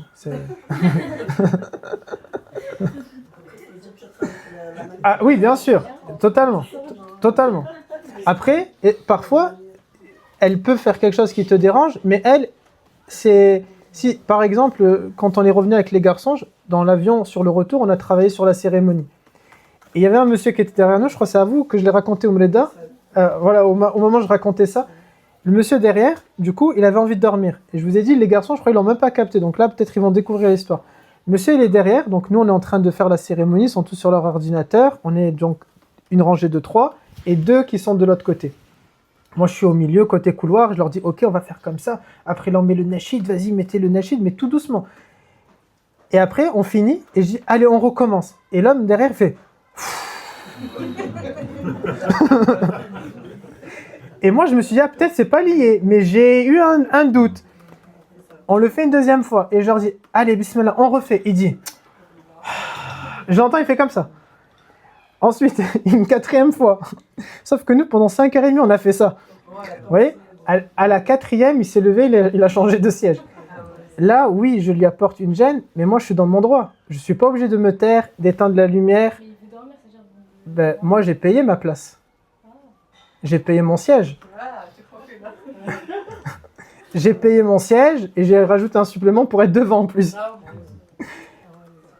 Si par contre, on va dire il y a quelque chose, admettons, ben voilà, les normes dans l'avion fait que quand on est au décollage, on n'a pas le droit de pousser notre siège vers l'arrière. On doit le redresser. Et moi je le fais quand même, ben là oui, j'apporte une gêne. C'est pas dans mon droit de le faire, parce que la norme c'est que je le redresse ici. Mais si il n'y a pas de règle qui m'interdit cela, alors il n'y a pas de règle qui m'interdit cela. Par exemple, le siège, justement, on a tous payé un siège, vous avez le droit de le pousser. Parfois, la personne qui est derrière, elle ne va pas aimer. Est-ce que tu as le droit de le faire ou pas? Oui, c'est ton droit. Tu as le droit de pousser ton siège vers l'arrière. C'est la compagnie aérienne qui a décidé l'inclinaison maximum que tu as le droit de faire. Tu ne le toucheras pas. Certes, c'est vrai, ça apporte une gêne pour celui qui est derrière.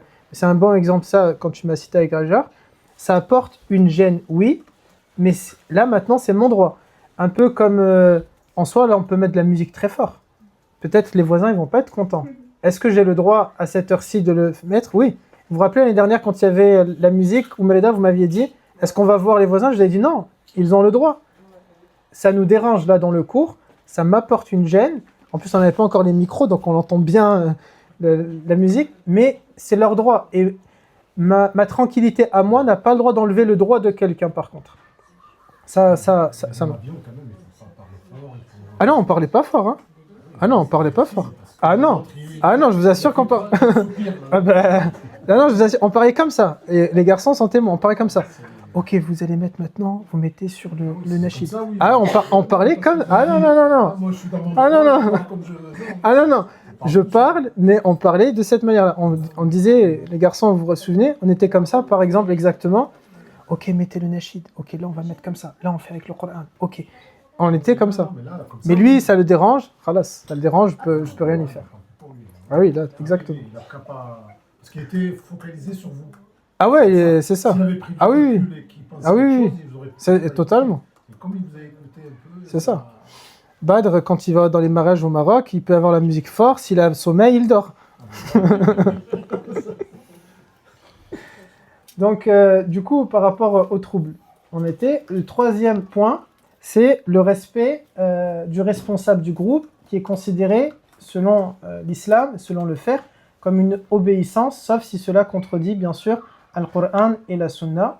Et ce respect, que je suis en train de dire dans la flèche 3, il implique plusieurs choses que Nabi alayhi salam nous a résumées à travers la parole. Les savants sont les héritiers des prophètes et que les fuqaha ont décrit. Ils disent que ce respect, il implique de ne pas hausser la voix devant lui, de ne pas semer la désunion dans ses rangs. Donc ne pas hausser la voix devant lui, ça va être tout simplement d'essayer de parler plus fort que l'enseignant, plus fort que ce que lui il est en train de dire. Mais ils disent également ne pas hausser la voix devant lui. On le voit, par exemple, si là je parle et Badr il essaye de parler plus fort pour se faire entendre, c'est une manière d'hausser la voix. Une autre manière d'hausser la voix, ce serait que Nour, tout simplement, parce que c'est quoi le principe de hausser la voix? C'est que la voix de l'autre, elle se fasse plus écouter, entendre que celui qui est en train de prononcer. Je suis en train de dire un truc à Bad, mais Nour, même en chuchotant, il dit l'inverse de ce que je suis en train de dire. Sa voix devance la mienne en réalité, ou il hausse par rapport à la mienne, puisqu'il met sa parole devant celle ici de l'enseignant. Et ça rejoint même le deuxième, qui est de ne pas semer la désunion dans ses rangs. Quand on a une jama'a, un groupe, souvent on peut le voir, je me rappelle avant, par exemple quand j'étais avec Ansa, on disait souvent ça. Pourquoi, ou avec d'autres, par exemple avec l'imam Delhar, j'ai eu cette conversation, ou quand j'étais parfois à Paris avec des enseignants, des du'at, on revenait toujours à la même chose. Mais pourquoi, admettons, les gens ils vont focaliser sur la manière de ce groupe, ou la manière de ce groupe, ou la manière de ce groupe, en semant la désunion dans les rangs. Dès lors que moi je n'en fais pas partie, je n'en fais pas partie dans tous les cas. Vous voyez, admettons, je sais pas, on va dire il y a le mouvement Tablir, ils vont aller faire da'wa, et quand ils vont aller faire da'wa, ils vont pouvoir rester toute la journée, le mouvement Tablir, vous savez, c'est des messieurs, ils ont le turban, tous le turban, et ils vont se fatiguer pendant des heures, aller faire da'wa, à parler aux jeunes, à essayer de leur dire allez, viens avec moi à la mosquée, ils vont essayer de les pousser de cette manière-là, et leur parler. Et moi, je ne fais pas avec eux, je ne suis pas Tablir, et je vais être avec les garçons et dire ouais, mais c'est n'importe quoi, c'est une perte de temps, mais pourquoi ils sont en train de faire comme ça? Ou plutôt, pour vraiment être dans la parole là, c'est je vais aller voir un d'entre eux, un Tablir, et lui dire Akhi, c'est une perte de temps, ça sert à rien, qu'est-ce que tu es en train de faire? Cette méthode-là, elle n'est pas la bonne, regardez-nous notre méthode, comment on est en train de faire. Je sème ici la désunion dans les rangs Tablir. Je ne suis pas Tablir, et donc ils ont leur méthodologie, et le jour où l'un d'entre eux considère qu'il n'est plus en phase avec les méthodes de son mouvement, il décide de s'en aller, et je ne vais pas semer la désunion, ni en l'obligeant à y rester, ni en l'obligeant à le quitter. Il est dans ce mouvement-là, il prend sa décision, est-ce qu'il y reste ou est-ce qu'il y part, est-ce que la méthode est bonne, est-ce qu'elle n'est pas bonne, est-ce qu'il en parle, est-ce qu'il n'en parle pas. Mais moi, si je vais me mêler de ce groupe-là, alors je sème la désunion dans ses rangs. De la même manière, imaginons, on est en train de partir en Umrah, donc imaginons le 15 octobre, on part en Umrah, Inch'Allah, et on est dans un avion et on a une agence. Et on a une agence, par exemple, Umrah pour tous. Et je suis en train de voir que le guide les a laissés totalement à l'abondant. Et moi, je vais aller voir ces gens-là et leur dire « Ouais, mais il vous a laissé à l'abondant, mais non, regardez-nous comment on est en train de faire. » Je sème la désunion dans les rangs. C'est leur groupe, ça ne me regarde pas. Je n'ai pas à me mêler, même s'il est en train de se moquer totalement de eux.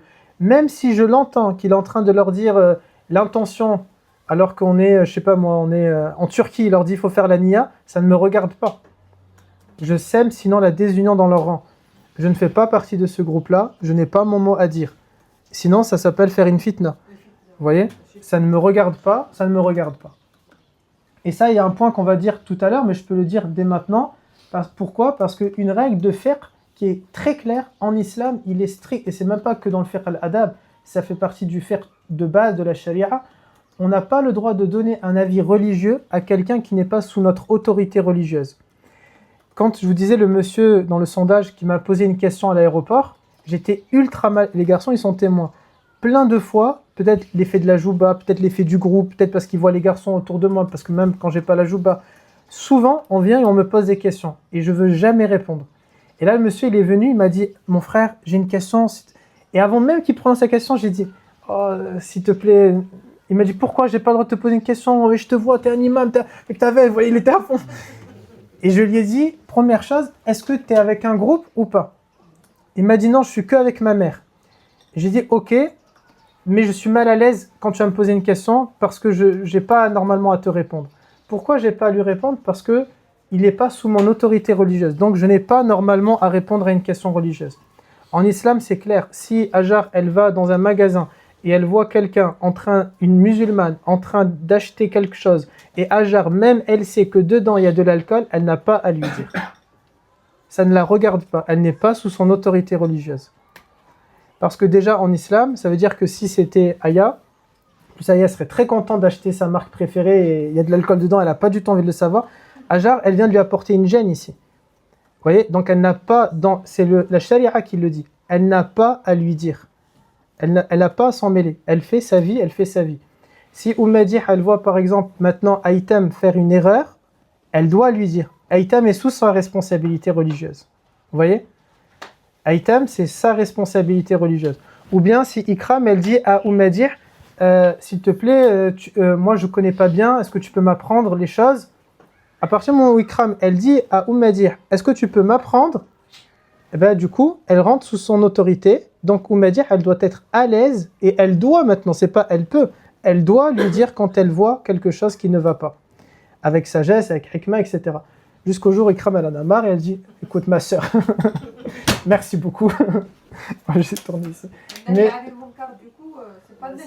Non, alors, Nahi anil munkar, c'est quoi? C'est d'interdire le blâmable. Ça veut dire, je vois, si je prends cette parole-là, elle est, je vais vous empêcher de commettre une injustice, un tort.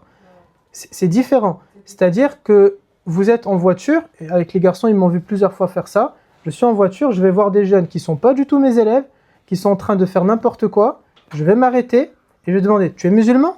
Mais qu'est-ce que tu es en train de faire? Parce que là, il est en train de commettre un dhulm. Vous voyez? Une injustice, exactement. C'est ça, exactement. C'est exactement d'empêcher le blâmable, d'interdire le blâmable. C'est dans ce sens-là. Ils sont en train de commettre un trouble dans la société. Donc là, stop, arrête de faire ça. Par contre, si je vois quelqu'un, il est en train de faire un acte haram, il boit de l'alcool, j'ai pas à lui dire, mon frère, c'est haram. Il sait que c'est haram. Vous voyez? S'il boit de l'alcool, et il va entendre toute la journée tous les musulmans passer devant lui, Akhi c'est haram, Akhi c'est haram, Akhi c'est haram, Akhi c'est... Vous voyez? Exactement. Il aura, et même on le voit maintenant, ça arrive de plus en plus ce genre de choses, il va avoir un dégoût de sa religion. Il va dire c'est bon, moi dans tous les cas je ne suis pas musulman, laissez-moi tranquille. Vous voyez? Il sort, ça y est. Il dit je ne suis plus musulman, laissez-moi tranquille. Et donc il affirme ensuite de cette manière-là. Or les choses elles se font avec sagesse, avec douceur, avec... par exemple, sauf si bien sûr ils ont une autorité. S'il a une autorité religieuse, alors il est obligé, c'est pas la même chose. S'il a une statue religieuse, par exemple, prenez, je sais pas, on est dans une ville par exemple, et il y a, ou bien, pardon, pas une autorité religieuse, ou alors on lui a donné l'autorité de faire. Admettons, on va être à Médine et Mecca, il y a des volontaires, ils n'ont pas du tout de diplôme religieux, peut-être ou pas, et on leur a donné une mission d'autorité, en leur disant, si vous voyez une bid'a, vous devez intervenir. On leur a donné une autorité ici, vous voyez? Donc ils ont le droit d'intervenir, ils ont le droit de dire et de parler. Il faut, quand on parle, le dire uniquement si on a l'autorité qui nous a été donnée par qui? Par Allah Azza wa Jal. Sinon, on ne parle pas, car en réalité, il n'y a pas un musulman qui commet un acte haram, clair encore si c'est quelque chose de subtil, mais par exemple, un jeune qui est en train de fumer du shit, il sait très bien que c'est haram. Si on s'assoit et on discute, il le sait parfaitement que c'est haram. Il n'y a donc pas lieu à lui dire. Par contre, si c'est un neveu, un cousin, c'est quelqu'un de proche, il me voit comme un grand frère, là oui, je me dois alors de lui parler de cette manière-là. Mon voisin, admettons, il a grandi, je l'ai vu grandir, il m'a toujours vu comme, admettons, il m'appelle tonton, vous voyez? Bah, du coup, il me voit comme une certaine forme d'autorité, il est donc de mon devoir, si je le vois faire quelque chose qui ne va pas, lui dire non, s'il te plaît, attention, mon grand, ne fais pas ça. Admettons un ancien élève, tout à l'heure j'ai bu un café avec un ancien élève, il m'a vu un jour comme une autorité, il m'a demandé un rendez-vous, on se voit. La manière comment il me salue avec respect, comme l'ancien élève. Ça veut dire que d'emblée, comme il fait ça, même s'il n'est pas mon élève, mais qu'il me salue comme s'il était toujours mon élève, c'est comme s'il me montre, ok, je viens pas dans vos cours, mais je vous respecte comme mon prof. Et donc, à ce moment-là, si demain je le vois faire un truc qui va pas, t'as pas intérêt de faire ça. Vous voyez, je vais lui parler de cette manière-là. Aja ? Et si par exemple il y a une sœur dehors et on passe ses cheveux, elle ne sait pas. Oui, là, tu pourrais, si tu sais que c'est une fille, elle est mestoura, ben, un très bon exemple. Tout à l'heure, on a mangé au restaurant avec les garçons, et il y avait une sœur qui était voilée. Mais elle est voilée, seulement elle a remonté donc, de cette manière-là ses manches totalement pour commencer à manger. Là, ni moi ni une femme ne va lui dire ma sœur envoie ta awra, parce que visiblement elle en a conscience, c'est elle qui l'a fait. C'est pas pareil que si elle est mstoura et on voit une partie de sa awra, oui il est de ton devoir de lui dire ma sœur envoie. Et après c'est à toi maintenant de juger. Par exemple si nous on voit les garçons, quelqu'un qui il est en short dehors, on va pas lui dire parce qu'il a choisi de montrer sa awra, vous voyez. Mais on voit quelqu'un qui a l'air de bien se couvrir, par exemple quand vous allez être à Mecca, vous allez voir des hommes porter l'ihram qui n'en ont rien à faire de la awra, hein. Et ça se voit que il n'a pas fait attention. Il remonte son ihram bien au-dessus des genoux et il est très content d'avancer comme ça. C'est pas pareil que quand on va voir quelqu'un, il s'est couvert avec son ihram, moi ça m'est arrivé, et si on voit un peu, je vais marcher à côté, je vais gentiment lui remettre, vous voyez, un peu son ihram. Ou des personnes, ça peut arriver qu'ils vont me faire. Là c'est la bienveillance entre nous. Ce qui est différent, si clairement ça se voit qu'il n'en a rien à faire dans tous les cas de ça. Si je sais qu'il n'en a rien à faire de ça, il ne m'appartient pas de venir et de lui dire « Akhi, envoie ta awra » parce qu'il n'est pas sous mon autorité. C'est lui, c'est son problème, c'est entre lui et Dieu à ce moment-là. Ça va ? Oui ?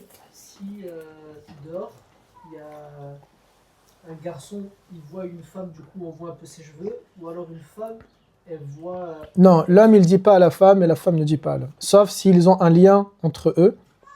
Parce que moi je sais que si ça devait m'arriver, que par exemple, je prends le sens inverse. Il y a une femme et elle se préserve de sa awra toujours. Et là je viens de voir sa awra.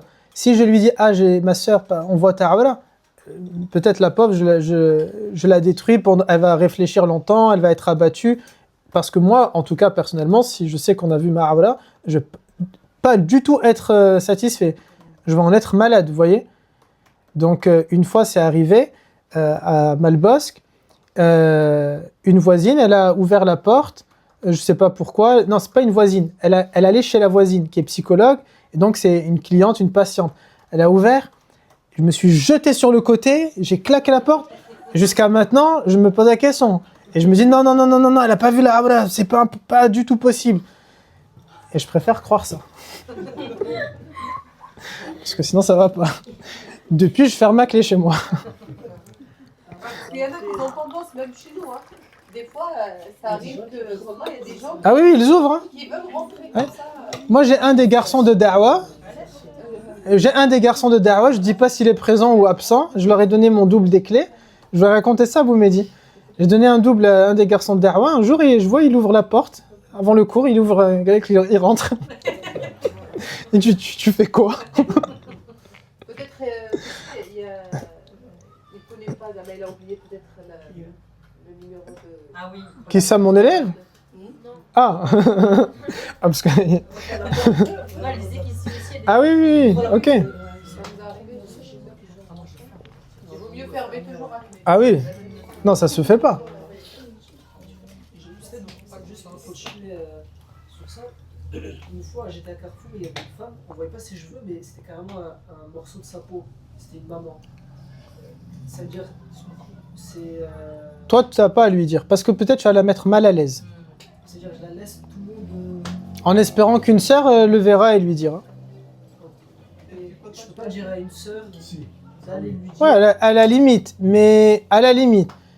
Mais je sais pas, ça dépend de chaque femme. Mais parce que peut-être elle sera encore plus mal à l'aise. L'autre, elle va lui dire « Ah oui, il est à chauffer dès que le Wulda d'achat. » Non, c'est vrai, il vaut mieux pas, ouais. Ou pire, voilà, c'est une femme qui te répond. Quelqu'un me dit, اختي العورة ديالك ما بغيتش. Voilà, c'est une femme qui te répond. Moi, si je me mets à votre place, je me serais dit, j'aurais été gêné. C'est gênant chez nous, c'est gênant. Et si par exemple on n'est pas voilé, on veut le dire à une voilée, elle prendra mal. Peut-être elle le prendra mal. Si. Ça dépend comment elle a été éduquée, elle va te dire « Ah ouais, et toi tu t'es vu ma sœur ?» Là, c'est un ego de ouf. Ouais, c'est ça. Je sais pas, Yousra, aucune idée. C'est la chose. Moi, je trouverais ça mignon. Oui, c'est vrai, c'est vrai, c'est vrai. Après, si la Mais il y fille, en elle a a un après, ego de fou, mais il y en a après qui te disent mais toi tu Ouais, non, ça, je trouve ça pas bien. C'est pour ça, Yousra, ça dépend, je pense. Reda, ça dépend de la situation. Vraiment, ça dépend de la situation. Moi, ça m'est déjà arrivé en Umrah de voir des hommes qui ont l'air de vouloir se couvrir, mais qui ont mal mis leur ihram. Et je vais leur dire, mon frère, attention, c'est transparent, on voit. Et il va me regarder comme ça et il avance, il en a rien à faire. Vous voyez ? Et pourtant, il n'est pas censé, enfin, s'il se couvre. Donc, vraiment, ça dépend de la situation. Également, le fiqh considère qu'on n'a pas à chercher les erreurs de l'enseignant. L'enseignant, bien sûr, peut se tromper, mais on n'a pas à chercher les erreurs, parce qu'imaginons, si là, je suis en train de parler depuis tout à l'heure, et Abou Mehdi va relever toutes les fautes d'orthographe qu'il y a sur l'écran. Ayoub, et je sais. Vous respectez fiqh al-adab, alhamdulillah. Parfois, ma mère, elle me demande, elle me dit, ou ma sœur, comment ça s'écrit ça ? Et je dis, non, mais je ne sais pas. Il me dit, mais t'écris des livres. Je dis, oui, mais je paye quelqu'un pour corriger. Je me casse pas la tête. Et même ma correctrice, parfois, elle est, par exemple, le ou. Je pense qu'elle a dû me le dire au moins 30 fois. Regarde, Marwan, ou comme ça, et comme... Je dis, d'accord. Non, c'est même pas ça. C'est... En fait, voilà. Je t'ai payé, corrige mon livre s'il te plaît, et ne me fais pas court. Donc imaginons, Abou Mehdi m'interrompt pour me dire les fautes d'orthographe, Ayoub pour me dire ah mais l'écart il n'est pas le même, Badr pour me dire ah vous avez bugué dans la manière comment vous avez dit la chose, Suad pour me dire ah non mais là vous avez oublié la source. En fait le cours n'a plus lieu et du coup on est juste en train de discuter tous ensemble. Et il n'y a plus de cours, à ce moment-là, ça s'appelle il y a un terme, les assises, on est juste tous en train de donner un cours, vous voyez, on discute tous, et tout le monde donne un petit quelque chose, on repart tous contents. Je ne critique pas cette méthode, mais ce n'est pas celle pour un bon fonctionnement, sinon ça peut pas fonctionner. On ne conteste pas également l'autorité ou son jugement. Ça, on le voit, je vous l'ai dit, par exemple, ce n'est pas que dans le cadre de l'enseignement, mais je vous avais dit également avec les autorités saoudiennes sur place. Même s'il se trompe, il a raison. Parce qu'il a l'autorité, tout simplement. Même en France, c'est pas que là-bas. On est en France et on se fait contrôler. Et normalement, nous, on est dans notre droit. Et l'autorité judiciaire ou politique ou de police, elle se trompe. J'ai pas normalement à le... Si je le conteste, c'est que dans le cadre de la loi. Par exemple, j'ai un jugement au palais de justice, que Dieu nous en préserve, qui est contre moi, je n'ai pas à me lever contre le juge. L'islam m'oblige à respecter sa décision, mais à regarder qu'est-ce que la loi me permet de faire appel. Mais je n'ai pas à m'énerver contre le juge. Si je me prends une contravention injustifiée, je n'ai pas à m'énerver contre l'autorité qui vient de me la mettre. J'ai un moyen de contester mon amende par une voie qui est permise. Je conteste une autorité, mais c'est l'autorité qui me donne le droit de la contester. Vous voyez ? C'est toujours de cette manière-là qu'on doit fonctionner. Sinon, qu'est-ce que ça apporte ? Ça apporte tout simplement un trouble. Ça apporte une discorde et ça n'établit pas un bon fonctionnement de la société, du groupe, ou tout simplement un bon fonctionnement de la vie. On devient une société qui serait archaïque. Ne pas l'interrompre, écouter attentivement, éviter de parler inutilement, reconnaître sa valeur car il transmet l'héritage prophétique comme Nabi alayhi salam l'a dit dans le hadith rapporté par Abu Daoud. Le responsable aussi, il agit comme un émir dans le groupe, un émir, émir, peu importe, émir en langue française, émir en langue arabe, et ça signifie tout simplement qu'il faut lui obéir dans le bien, encore une fois, on parle bien ici dans le bien, tant qu'il n'y a pas de désobéissance à Allah Azza wa Jal, et ne pas contredire ou désorganiser les règles qui sont établies. Sinon, cela crée une fitna, une discorde. C'est pas moi qui le dis parce que ça me ferait plaisir, au contraire, j'ai dit mon propos introductif et je suis sincère, c'est parce qu'on n'a pas le choix que de le dire, sinon tout simplement c'est l'Union Européenne, vous voyez, tout le monde donne son avis. Je crois que c'est avec vous les pères, j'avais dit ça, ou Abou Mehdi, je me souviens, non c'était ici, il y avait même des sœurs, je me rappelle on était ici, et je vous disais, il y a des choses où par exemple je m'interdis de prendre votre avis, pourquoi ? Parce que même si ça serait bien, Mais si je le fais, il y a énormément de déçus. Si par exemple, je vous dis un truc tout bête, on se met dans le wagon 1 ou dans le wagon 13 dans le train. Oumadia, elle peut dire non, le wagon 1 c'est bien parce qu'au moins on est à côté, on descend plus vite. Gérald dit ouais, mais non, parce que descendre plus vite, ça veut dire aussi tous les gens qui sont derrière. Je dis n'importe quoi. Hajadouja va dire non, non, parce que la cafétéria elle est au wagon 6, donc le acte du 6 c'est le mieux. Aya va dire ouais, non, je m'en fous, mais en fait elle s'en fout pas. Quand on va dessiner un truc, elle va dire ouais, c'est pas trop bien. Mais elle a dit Ikram apparemment dit oui, c'est exactement ça.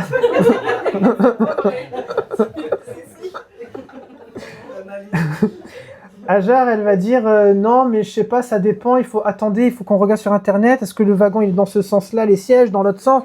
Vous voyez, ça va être chacun va aller de son avis. À la fin, on va prendre une décision et il y a plein de gens qui vont pas être contents parce que tout simplement, on n'a pas pris l'avis que eux ils ont voulu. Et donc simplement, l'avis n'est pas pris. On impose une chose et tout simplement, il faut suivre. Surtout, parfois, il peut y avoir, et je me rappelle, Reda, quand on avait fait la vidéo pour la cérémonie, j'avais capté que vous avez dit quelque chose, je ne sais pas si vous l'aviez entendu, dans l'épisode qu'on avait mis, vous aviez dit, c'était à la réunion, et vous parliez à Madih, il y a vous et Majdi qui parlaient, à Madih, je ne sais plus avec qui à côté de Madih, et vous leur disiez, il n'y a rien à faire, il y a juste à suivre les règles. Tout est pensé, il faut juste suivre. Et c'est vrai, c'est vraiment, je ne dis pas parce que c'est moi, je dirais la même chose de n'importe quel... Dès lors qu'on va on va, par exemple, je sais pas, vous prenez un voyage all-inclusif, faites du all-inclusif en fait. Respectez tout ce qu'on est en train de vous dire et n'apportez pas de changement parce qu'ils ont, a priori, pensé aux différentes étapes. Et je me rappelle quand on était sur place, par exemple, à Boumedi, j'avais aimé le témoignage après que vous avez fait à un moment donné, parce que moi, je vous avais observé quand on était en train d'aligner les valises, d'une manière, je vous observais que vous regardez. Et vous m'avez dit, j'aime beaucoup parce que à aucun moment donné, vous perturbez l'organisation, vous regardez, et après, vous venez donner un coup de main, même si j'ai vu plusieurs fois, vous ne comprenez pas forcément. Et à un moment donné, au bout, je crois, du 2e, 3e jour, non, c'était quand on partait vers Maca, vous êtes venu me voir, vous m'avez dit, ah ouais, mais au début, je me disais, vous avez été cash, hein, vous m'avez dit, au début, je me disais, mais c'est une perte de temps, mais ça sert à rien comme ça, mais vous avez raison, c'est plus fluide. Et en fait, c'était ça. C'est-à-dire que même dans la manière d'aligner les valises, c'est peut-être ça pourrait être vu, par exemple, Reda, Abou Mehdi, Ayman, de se dire « Ah, c'est une contrainte, mais pourquoi ?» Mais en fait, parce que derrière, ça va apporter une certaine fluidité. Et si chacun y va de sa propre organisation... Bien sûr, je n'ai pas du tout la meilleure des organisations. Ayoub Al-Galta, il a probablement une idée qui serait encore largement meilleure pour organiser ça. Mais tant pis pour lui, je lui ai pas demandé son avis. Vous voyez ? Mais c'est sûr et certain qu'il a une magnifique idée. Badr, il a peut-être quelque chose d'encore plus efficace. Aymanes aussi. Et les trois, ils ont peut-être des avis, même des méthodes qui se valent, qui sont chacune bien, mais si chacun veut apporter, ça apporte une désorganisation tout simplement. Il suffit juste qu'ils suivent tout simplement, sans contester cela, et en acceptant les choses. Nabi alayhi salam, donc il dit, le prophète donc alayhi salam a dit, celui qui vous guide dans la prière, suivez-le, et c'est pour ça que par extension, ils disent les fuqaha dans l'organisation qui a été mise en place par le responsable. Sauf s'il prend ar-ra'i, sauf s'il va prendre votre avis. Quand il y a, voilà. Souvent je dis aux garçons, parfois je leur demande leur avis, ils me disent je sais pas. Et je leur dis, mais profitez des moments où je vous demande votre avis. Quand je veux votre avis, je veux votre avis. Et parfois ils vont me dire je sais pas. Non, je veux votre avis. Moi, en plus je leur dis, ils le savent parce qu'après quand je les pousse, ils donnent leur avis. Et je vais me plier à l'avis de la majorité. Mais quand je leur demande pas leur avis, ils savent que j'ai pas demandé, donc juste ils vont suivre. Et je vais raconter leur première umrah. J'avais trop pris leur avis et à la fin même c'était pas bon parce qu'il y avait des déçus. Il y avait chacun aura forcément un avis parce qu'encore une fois il n'y a pas le meilleur avis, il n'existe pas.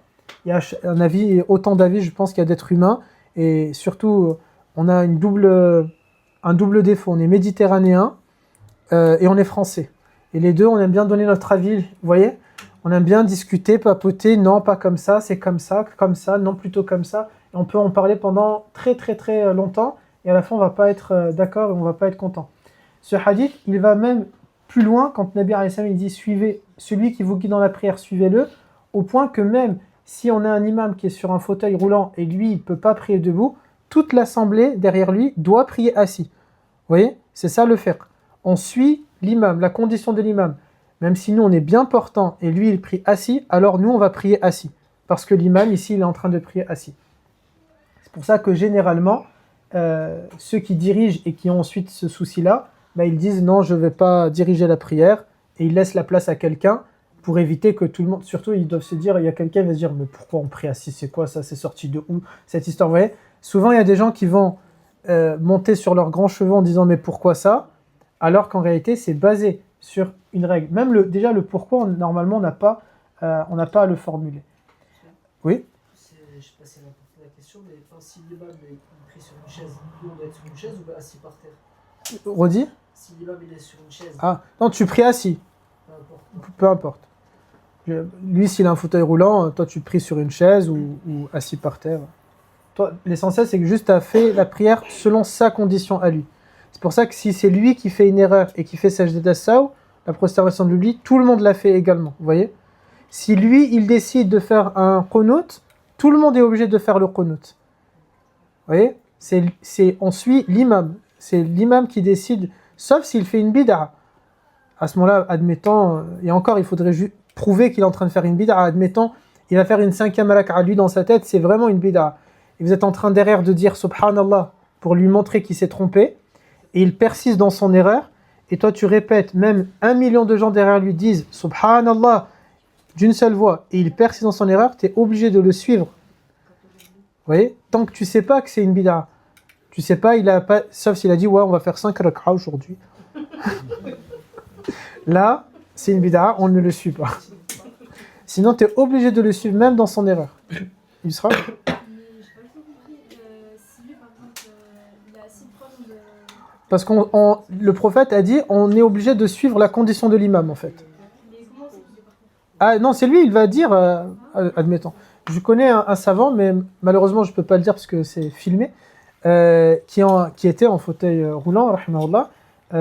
Du coup, c'était une grande autorité religieuse et souvent il faisait de temps en temps, pas souvent, de temps en temps il faisait la khutbah du Jumu'ah et du coup il allait faire la prière. Toute la mosquée, c'était dans un pays que je peux pas dire parce que c'est filmé, sinon les trucs vont se resserrer. Et du coup, toute la mosquée prie assis. Il y a des images comme ça où toute la mosquée est en train de prier assis. Ils savent à l'avance qu'il allait faire la khutbah ce jour-là, donc on leur met des chaises à tout le monde. Franchement, c'est cool les Jumu'ah comme ça. En fait, pendant que je raconte l'histoire, je suis en train de comprendre pourquoi il y avait du monde. Peut-être pas pour le savant. Non, je plaisante. Peut-être pour le confort. C'est Jumu'ah du confort. Un Jumu'ah VIP ce jour-là. Parce qu'il va faire l'imam et donc tout le monde prie assis parce que lui, il est en fauteuil. Mais je trouve que c'est hyper honorable. C'est ah oui, de la personne, c'est vrai, totalement. Pas qu'ils se sentent Exactement. la condition physique de l'autre. C'est exactement ça. D'ailleurs, le prophète, on a un récit où lui, il a failli prier assis, en fait. Non, pardon. Abu Bakr est en train d'être imam et le prophète, alayhi salam, vient rejoindre dans la prière. Sauf que le prophète a besoin de prier assis. Et donc, Abu Bakr, il voulait se mettre en arrière. Et du coup, si c'est le prophète qui prie assis, tout le monde va prier assis. Mais il a retenu Abu Bakr. Et en fait, le prophète a été l'imam que de Abu Bakr. Mais Abu Bakr était l'imam de la mosquée. Donc Abu Bakr, lui, est resté debout en tant qu'imam des autres. Mais son imam à lui, c'était le prophète. Et c'est la seule fois où il y a 2 imams dans la prière. Le prophète n'est que l'imam de Abu Bakr, juridiquement parlant à ce moment-là. Et Abu Bakr est juridiquement parlant l'imam de toute l'assemblée. Il porte lui le poids de toute l'assemblée, le prophète que de Abu Bakr. C'était comme, on est dans la dernière semaine avant le décès du prophète, le prophète multiplie les signes pour montrer qui est son successeur. Vous voyez ? C'est une manière polie de ne pas imposer son choix aux compagnons, mais en même temps... compris derrière lui que c'était lui. Oui, exactement. Oui. C'était la seule prière comme ça? Où il y a, dans cette manière-là, la seule pour moi, là, dans ma tête, peut-être il y en a d'autres. Pas dans l'histoire du prophète, là que j'ai en tête de son vécu qu'il y a eu. Et c'est quelque chose qui peut se faire aujourd'hui? Non, parce qu'on y a un imam. Un imam. Du coup, il y a une seule Fatiha qui a été récitée ou une chacun? Comment ça s'est passé entre eux, je sais pas. Est-ce que le prophète a récité la Fatiha, Abu Bakr juste derrière? Franchement, je sais pas. Là, c'est une spéculation de ma part, je ne sais pas. Si le prophète est l'imam d'Abu Bakr, Abu Bakr ne peut pas rester la Fatiha, ne peut pas devancer le prophète. Vous voyez? Donc, comment ça s'est passé exactement, je ne sais pas. Il y avait une question? C'était Anas, non? Mais là, c'est bon. Non? Tac. Donc le Amir, voilà, j'en étais à ça. L'enseignant, le responsable du groupe, il agit également comme le wali de la femme sans mahram, c'est-à-dire qu'un responsable religieux, c'est le cas toujours jusqu'à maintenant en France ou ailleurs, alors pas ailleurs, pas dans les pays musulmans. Dans un pays dit musulman, une femme qui n'aurait aucun mahram vivant, son responsable, c'est le chef de l'État. Si une femme, par exemple au Maroc, elle n'a aucun mahram dans son entourage, pas de frère, pas de père, rien. Qui est son wali? C'est pas mahram. Qui est son responsable? Son wali, c'est le roi du Maroc. Il devient son responsable à elle. Par délégation, il donne lui son pouvoir à un qadi, à un préfet, à une autorité dans la ville. Mais lui, il délègue son pouvoir. Mais c'est lui qui a le vrai pouvoir. En France, ou en Europe, ou dans un pays où il n'y a pas d'autorité religieuse à la tête de l'État, c'est tout responsable religieux, il devient le wali de la femme qui n'a pas de mahram, c'est elle qui va choisir l'un d'entre eux.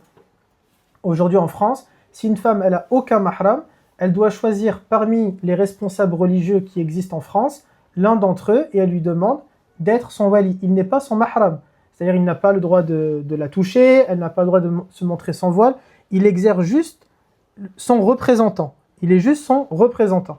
Mais il n'a pas, bien sûr, le statut de mahram. Ce représentant, il a quel rôle? Juridiquement parlant, par exemple, si quelqu'un voudrait demander sa main, alors ils vont pouvoir aller voir ce responsable-là. Il peut être le garant pour la protéger dans le cas d'une injustice vis-à-vis de son époux. Il peut être celui qui intervient s'il y a un souci entre elle et son époux. Il peut être, par exemple, celui qui va exécuter son testament à son décès. Vous voyez, celui qui va confier à quelle femme doivent laver à sa mort si elle n'a pas désigné. C'est dans ce sens-là qu'elle doit choisir un wali. Mais encore une fois, il n'est pas sans mahram, il n'a pas le statut de mahram avec elle. Si je prends encore un exemple que moi je connais personnellement, Abu Amal par exemple, le mari de la grande Ansa, il est le wali de beaucoup de filles de da'wa qui n'ont pas de mahram dans leur vie. Il était leur responsable, vous voyez, donc leur wali. Il me rappelle, il me disait tout le temps, moi j'accepte que si elles me prennent en médecin traitant. Et je lui disais, mais vous êtes neurologue, c'est pas médecin traitant. Il disait, si, médecin traitant. Du coup, il leur faisait remplir le papier, comme quoi c'est le médecin traitant. Je ne sais pas combien il devait du coup avoir de personnes. Ne pas répondre à une question religieuse à la place de l'autorité religieuse, c'est ce que je disais tout à l'heure par rapport à la personne quand elle l'a demandé. Par exemple, si je suis à Médine, dans la mosquée du prophète, je n'ai pas le droit de répondre à une question religieuse de quelqu'un qui n'est pas sous mon autorité. Un musulman comme ça, qui vient me poser une question, je ne le connais pas, c'est pour moi haram, je commets un péché de répondre à une question religieuse, même si je connais la réponse.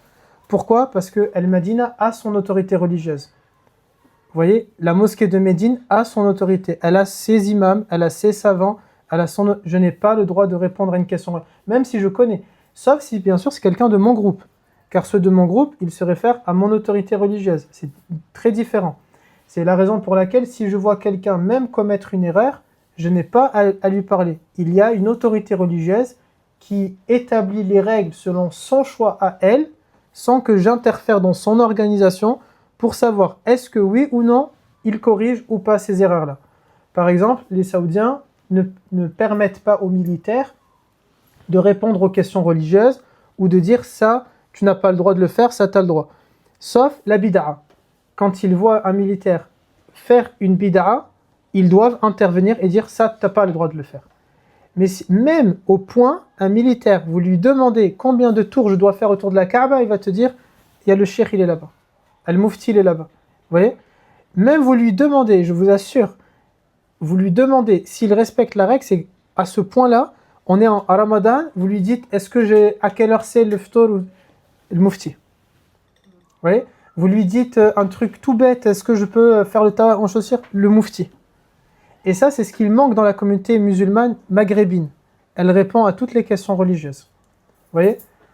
Tout le temps, il y a par exemple, si là on est, Ayman, il a une question religieuse, il peut y avoir 10 avis. Il n'y a pas à faire ça. Il y a une autorité religieuse, et c'est cette autorité-là religieuse qui répond aux questions. Tout simplement, et personne d'autre qui est censé ou qui a le droit de répondre à cette question. Vous allez en vacances en Turquie, et il y a quelqu'un qui vous pose une question dans une mosquée, vous n'avez pas le droit de répondre à ça. C'est l'imam de cette mosquée qui a l'autorité, même dans la ville même d'Istanbul, vous n'avez pas le droit. Car c'est un pays musulman, avec une autorité religieuse, avec un mufti, avec un corps de savants, c'est à eux de répondre aux questions religieuses et personne d'autre. Vous voyez, c'est très poussé. Et c'est ce qui manque normalement dans notre communauté musulmane. Alaykoum salam wa rahmatullah. Aujourd'hui, malheureusement, alaykoum salam wa rahmatullah. Comment vous allez? On peut allumer la lumière, Reda, parce que... Salam mon grand. Ça va? Alhamdulillah. Trouvez-lui une chaise, mets-toi ici, juste à côté si tu veux, ou juste là. Mets-toi juste là à côté de moi, prends une chaise.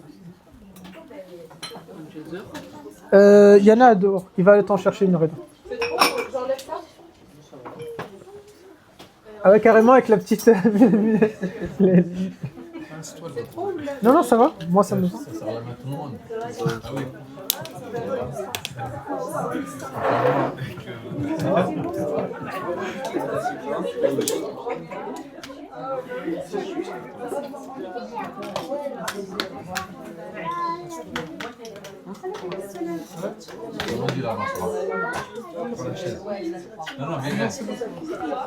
Mets-toi ici. Non. Ouais, mets-toi ici et laisse à Badr sa place.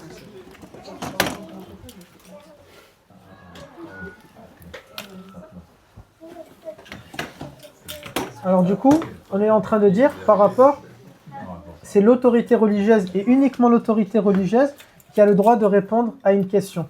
Et vraiment, personne d'autre. Et c'est un des soucis de notre communauté malheureusement, c'est que tout le monde répond, vous voyez? Donc tout le monde a son avis. Si je reprends le monsieur quand il m'a posé la question, dans l'avion, quand on était à l'aéroport, j'étais ultra mal à l'aise. Parce que je sais que normalement, je n'ai pas le droit de répondre à une question. Donc j'ai le droit de le faire que s'il n'a pas d'autorité. À ce moment-là, je lui dis, est-ce que vous êtes avec un groupe? Il dit, non, je suis qu'avec ma mère. Et je réfléchis comme ça, je dis, je suis embêté. Est-ce que vous ne connaissez pas quelqu'un que vous pouvez appeler, l'imam de la mosquée que tu fréquentes ou pas? Je mélangeais le tutoiement, le vouvoiement, moi j'aime pas, je te connais pas, je réponds pas. Et après, il me fait, mais mon frère, c'est une question, réponds. Ouais. Il m'a dit, tu sais ou tu sais pas? Et je lui ai dit, non, je sais. Mais je peux pas te répondre comme ça. Est-ce que tu n'as pas quelqu'un? Il m'a dit non, wallah, j'ai personne. J'ai dit ok, voilà ce que tu vas faire. Et du coup, je lui dis, du coup, qu'est-ce qu'il est censé faire? Mais il était de mon devoir de vérifier avant.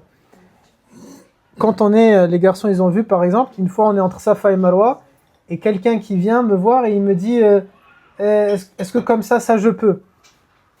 Je vais sourire comme ça. Qu'est-ce que je peux faire? Si je lui dis non, tu peux pas, je commets un haram et en plus à Mecca, entre Safa et Marwa en pleine Umrah. Vous voyez? Si je lui dis tu peux, en fait, j'ai pas le droit de répondre à une question religieuse parce que, encore une fois, il y a des muftis qui sont sur place, c'est leur rôle à eux. Il y a des bureaux, ils sont autour de la Kaaba, ils sont entre Safa et Marwa, c'est leur travail à eux, c'est leur job à eux. Vous avez dit, il y a quelque chose? Sûr? Ah. Je vous ai vu, vous avez fait. Donc voilà par rapport à ça. Et ça, c'est valable également, s'il vous plaît, quand on est dans cette assemblée, de ne pas donner d'avis. Parce que également, parfois, l'enseignant va répondre avec une certaine sagesse, en fonction de la personne qui est en train de poser la question. peut-être je peux... Abou Mehdi, c'est ça maintenant, machallah, sa deuxième Umrah. Moi, je pense que je peux être plus exigeant. En plus, maintenant, je suis à l'aise parce que 100% des hommes, vous êtes des hommes de da'wah. Je peux être plus exigeant avec Abou Mehdi, c'est sa deuxième Umrah, pour qu'il la fasse encore mieux que la première, que Abou Jassim. Parce que je vais me dire, je vais pas trop mettre de pression à Abou Jassim, sauf si bien sûr il fait quelque chose qu'il faut pas. Mais Abou Mehdi, je peux me permettre de me dire, non, mais là, c'est sa deuxième, je me rappelle la première comment elle était. C'est aussi ça le rôle de l'enseignant, du guide spirituel. Non, a priori, il est censé connaître le groupe avec qui il part. Et donc maintenant, je commence à connaître la personnalité de Jassim, de Haja Douja, de Su'ad, en fonction on peut agir d'une manière et qui va être différente, pas par injustice, mais chacun selon comment il est. Si je prends l'exemple que des garçons, parce que je les connais parfaitement et bien, je peux, par exemple, je sais pas, être plus doux avec Nour, plus strict avec Badr. Et peut-être Oumeleda va voir ça, va se dire « Ah non, là il a été injuste ». Mais Oustad, il connaît l'histoire de Nour, il connaît celle de Badr, il sait, parfois, certains d'entre eux, ils le savent très bien, certains d'entre eux, ils le disent eux-mêmes. Moi, il faut que vous soyez dur. D'autres, ils disent il faut que vous soyez dur, mais dès que vous l'êtes, vous sentez que ça chavire. Vous voyez. Du coup, vous avez l'information pour les 10 ans qui vont suivre. Chacun selon comment il est, exactement. L'imam Shafi'i, il décrit ça en disant mes élèves, il parle de ses élèves, mais par extension toujours, il dit ce sont comme chacun il a une serrure et Allah Ta'ala il donne les clés à l'enseignant et il faut qu'il trouve la bonne clé. Et il a une jolie phrase Shafi'i en disant et j'ai pas le droit, il dit de lui-même, j'ai pas le droit de tester toutes les clés sur vous parce que je vais abîmer votre serrure. Je dois vous comprendre et tant pis jusqu'à ce que j'ai compris c'est quelle clé que je vais utiliser et ensuite je vais mettre cette clé là. C'est-à-dire, vous voyez, il supporte pendant un certain nombre de temps, mais par contre, une fois qu'il a la clé, ben voilà, là il a la clé.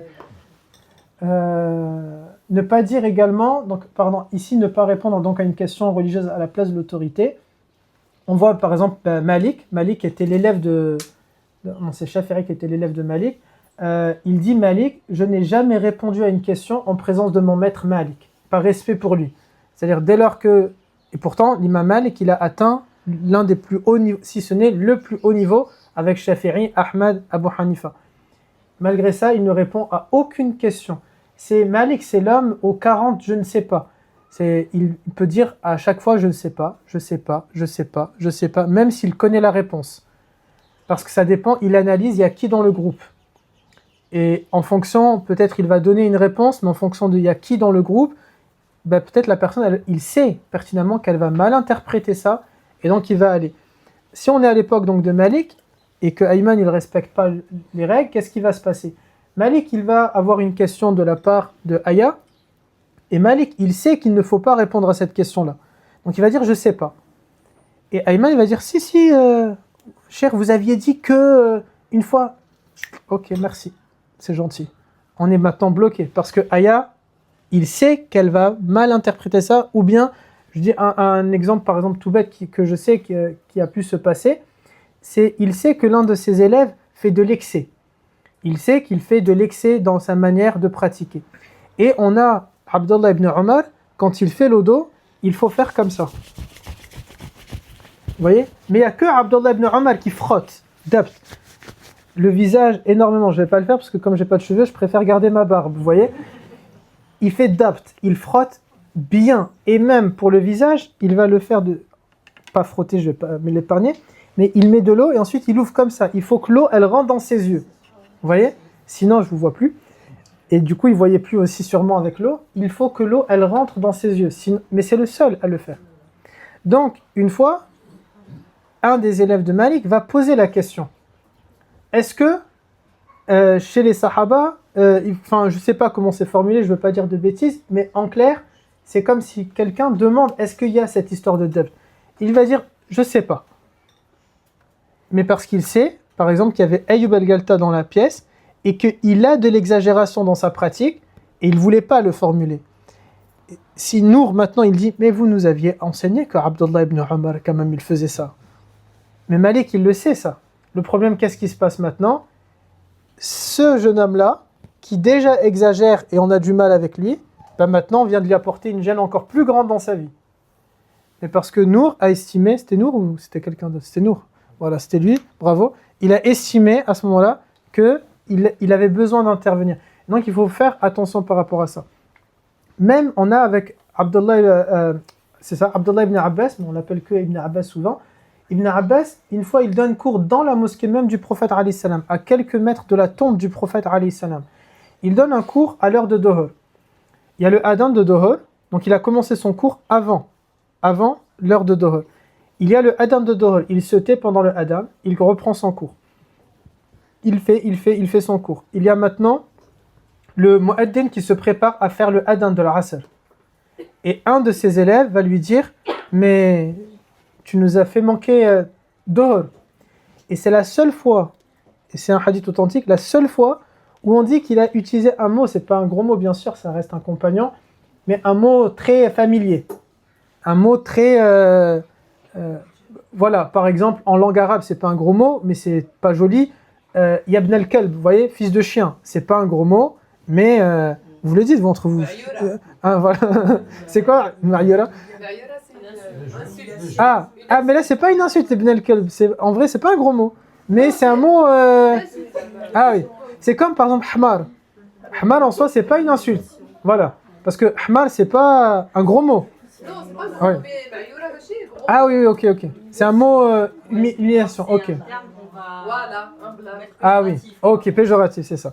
Comme Hamar, exactement, parce que Allah Ta'ala, il dit Kamathalil himar yahmilu asfara. Allah Ta'ala a dit ceux qui portent un savoir et ensuite ils ne le pratiquent pas, c'est comme des hamars qui portent des livres.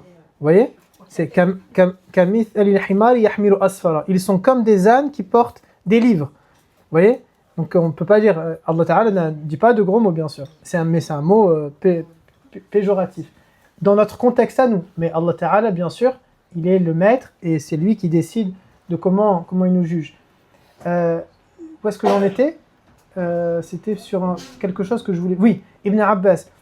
Et donc il a un de ses élèves qui va lui dire, mais tu es en train de nous faire rater la prière de Dohor, il va y avoir la Asr. Et il va lui dire un terme par exemple comme à peu près ça, je ne sais plus le terme, mais quelque chose comme ça. Ya ibn al-Kalb, ou bien ya Hmar ou Himar, je ne sais pas, quelque chose comme ça. Et il n'a pas écouté, il a continué de donner son cours. Il y a eu le adhan. L'élève, il s'est dit, non, mais là, il a totalement abusé, compagnon, pas compagnon, non. Il a dit, Allahu Akbar, et il s'est mis à faire sa prière, vous voyez. Mais Ibn Abbas a continué son cours, jusqu'à proche de l'Maghrib. Et il leur a dit, maintenant, on va faire Dohor et Asr. Et quand il a fini, il a dit, j'ai assisté au cours avec le messager. Et ce que j'ai fait là, je l'ai fait avec le messager. Qui tu es toi pour venir me dire ce qu'il faut ou pas faire? Pourquoi Ibn Abbas, il ne s'est pas interrompu? Il s'est basé sur la sunna, il s'est basé sur la sharia, et le cours qu'il donne, il n'a pas à être interrompu. Peut-être, Allahu A'lam, l'audience qu'il a, il sait qu'il ne va pas la capter jusqu'au bout s'il s'interrompt. Quel enseignement il est en train de donner et avec quelle information ils vont partir. Il a besoin de l'ensemble des informations au moment où il est en train de parler. J'ai fait une vidéo sur est-ce que les chiens sont permis, pas permis dans la maison. Je crois qu'elle fait 1h30 et au début de la vidéo, je dis c'est l'un des cours où vous êtes obligé normalement, si vous voulez l'écouter, du début à la fin, ne le prenez pas en partie. Sinon, vous n'allez pas comprendre. Vous allez prendre juste une partie de la vidéo et vous n'allez pas comprendre. Juste un passage, par exemple, qui dit le chien, il est pur ou le chien, il peut dormir, mais sans comprendre. Il y a parfois des enseignements, il faut du début à la fin être attentif et l'écouter totalement. Et après, c'est plus la responsabilité de l'enseignant, c'est la responsabilité de ceux qui l'écoutent. Il est des règles de fiqh al-adab de ne pas dire « je sais ». Et ça, c'est pas qu'avec l'enseignant, mais en islam de manière générale. Je l'ai mis dans fiqh al-adab avec l'enseignant, mais c'est un adab de manière générale. Si Abu Mehdi me raconte quelque chose et je le sais, j'ai pas à dire « je sais » normalement. Ça ne se fait pas en islam. La politesse, c'est que je l'écoute. Sauf s'il s'agit bien sûr d'un quiz ou de quelque chose comme ça. Mais il est en train, par exemple, il veut me raconter une histoire. Je me rappelle le père de Aya, il nous avait raconté l'histoire de Hassan II, vous voyez, avec la cuillère, etc. Et après, il avait raconté une deuxième fois. Mais ça ne se fait pas de lui dire, ça y est, on la connaît l'histoire. Le adab veut qu'on va le laisser finir et raconter une deuxième fois son histoire. Mais s'il en fait 3 fois, s'il vous plaît, intervenez. De grâce. De grâce. Par pitié. Non, je plaisante. Moi, je veux bien l'écouter une deuxième fois. Hein. Une deuxième fois? Non, 3e. Ah, et pour vous, une deuxième, c'est vrai. De grâce quand on n'est pas là. Il raconte bien, machin. Ah oui, il était à fond dans son histoire, machallah. Le voilà. Elle n'était pas là, donc première fois pour elle. Ah ouais? Bah écoutez. Le cours est enregistré. Donc normalement, voilà, ça ne se fait pas de dire je sais. On écoute l'enseignant et tout simplement on le laisse nous donner son enseignement. L'imam Abu Hanifa, il insistait sur le respect absolu envers son enseignant en disant « Je n'ai jamais étendu par exemple mes jambes dans la direction de la maison de mon professeur par respect pour lui. » Alors bien sûr, vous inquiétez pas, c'est pas une règle à établir, mais c'est juste pour montrer le niveau et le degré des compagnons ou des ce qu'on appelle les salaf salih, les 3 premières générations de l'islam, celles que le prophète a promis au paradis. Puisqu'il a dit « Tuba liman arani wa tuba liman ara man arani ». Le paradis est promis à tous ceux qui m'ont vu et à tous ceux qui ont vu ceux qui m'ont vu. C'est-à-dire que ce sont ce qu'on appelle ashab al-salaf, les 3 premières générations de l'islam, les compagnons, leurs élèves, les élèves de leurs élèves, à l'intérieur desquels sont les 4 grands imams, ils sont tous promis au paradis. Ils ont quand même un jugement, mais in fine, c'est le paradis qui est promis sans passer par la case de l'enfer pour eux, vous voyez.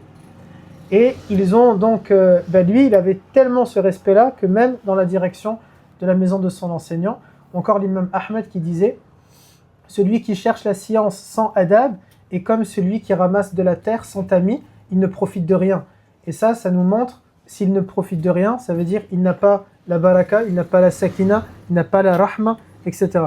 C'est donc un cours qui ne me plaisait pas trop à donner, mais qui est nécessaire quand on prend un cours ou quand on est avec un groupe, de respecter l'autorité du groupe, de respecter les règles qui sont établies, même si elles ne plaisent pas, à moins que clairement il y a une incitation à commettre un acte haram. Il faut se respecter cela, sinon ça apporte une fitna. Et cette discorde, elle n'est pas que dans le fait qu'on va dire non, c'est pas de cette manière-là. Ça peut être les deux qui sont en train de parler, ça peut être lui qui est en train de faire des bruits, ça peut être Ayoub qui conteste l'autorité, ça peut être Umreda qui va venir derrière le cours pour dire venez, je vous parle. En fait, c'était pas du tout ça. Alaykoum salam wa rahmatullah. Pour dire c'était pas du tout ça. Ça peut être tout simplement le fait de monopoliser la parole dans le cours. Ça peut être de plusieurs manières. À ce moment-là, il y a une gêne qui est apportée, un trouble qui est apporté. Et alaykoum salam wa rahmatullah. Et s'il y a ce trouble qui est apporté, cette gêne qui est apportée, à ce moment-là, alaykoum salam wa rahmatullah. À ce moment-là, tout simplement, ça apporte cette discorde, cette fitna, et c'est pas quelque chose qui va être correct. Et c'est pour ça que je compte sur vous pour respecter cela. Peut-être c'était bien de le dire au tout début de nos cours, mais comme je vous ai dit, c'est pas quelque chose que je veux porter. Mais au moins, à défaut de l'avoir fait pendant les cours, au moins si vous pouvez le faire dans le cadre de l'organisation pour notre Umrah, de sorte à ce que les choses elles se passent bien et qu'il n'y a pas de fitna qui soit apportée. Est-ce que vous avez des questions? Aucune? Alhamdulillah. Samia, pour tout le cours que vous avez écouté, est-ce que vous avez des questions?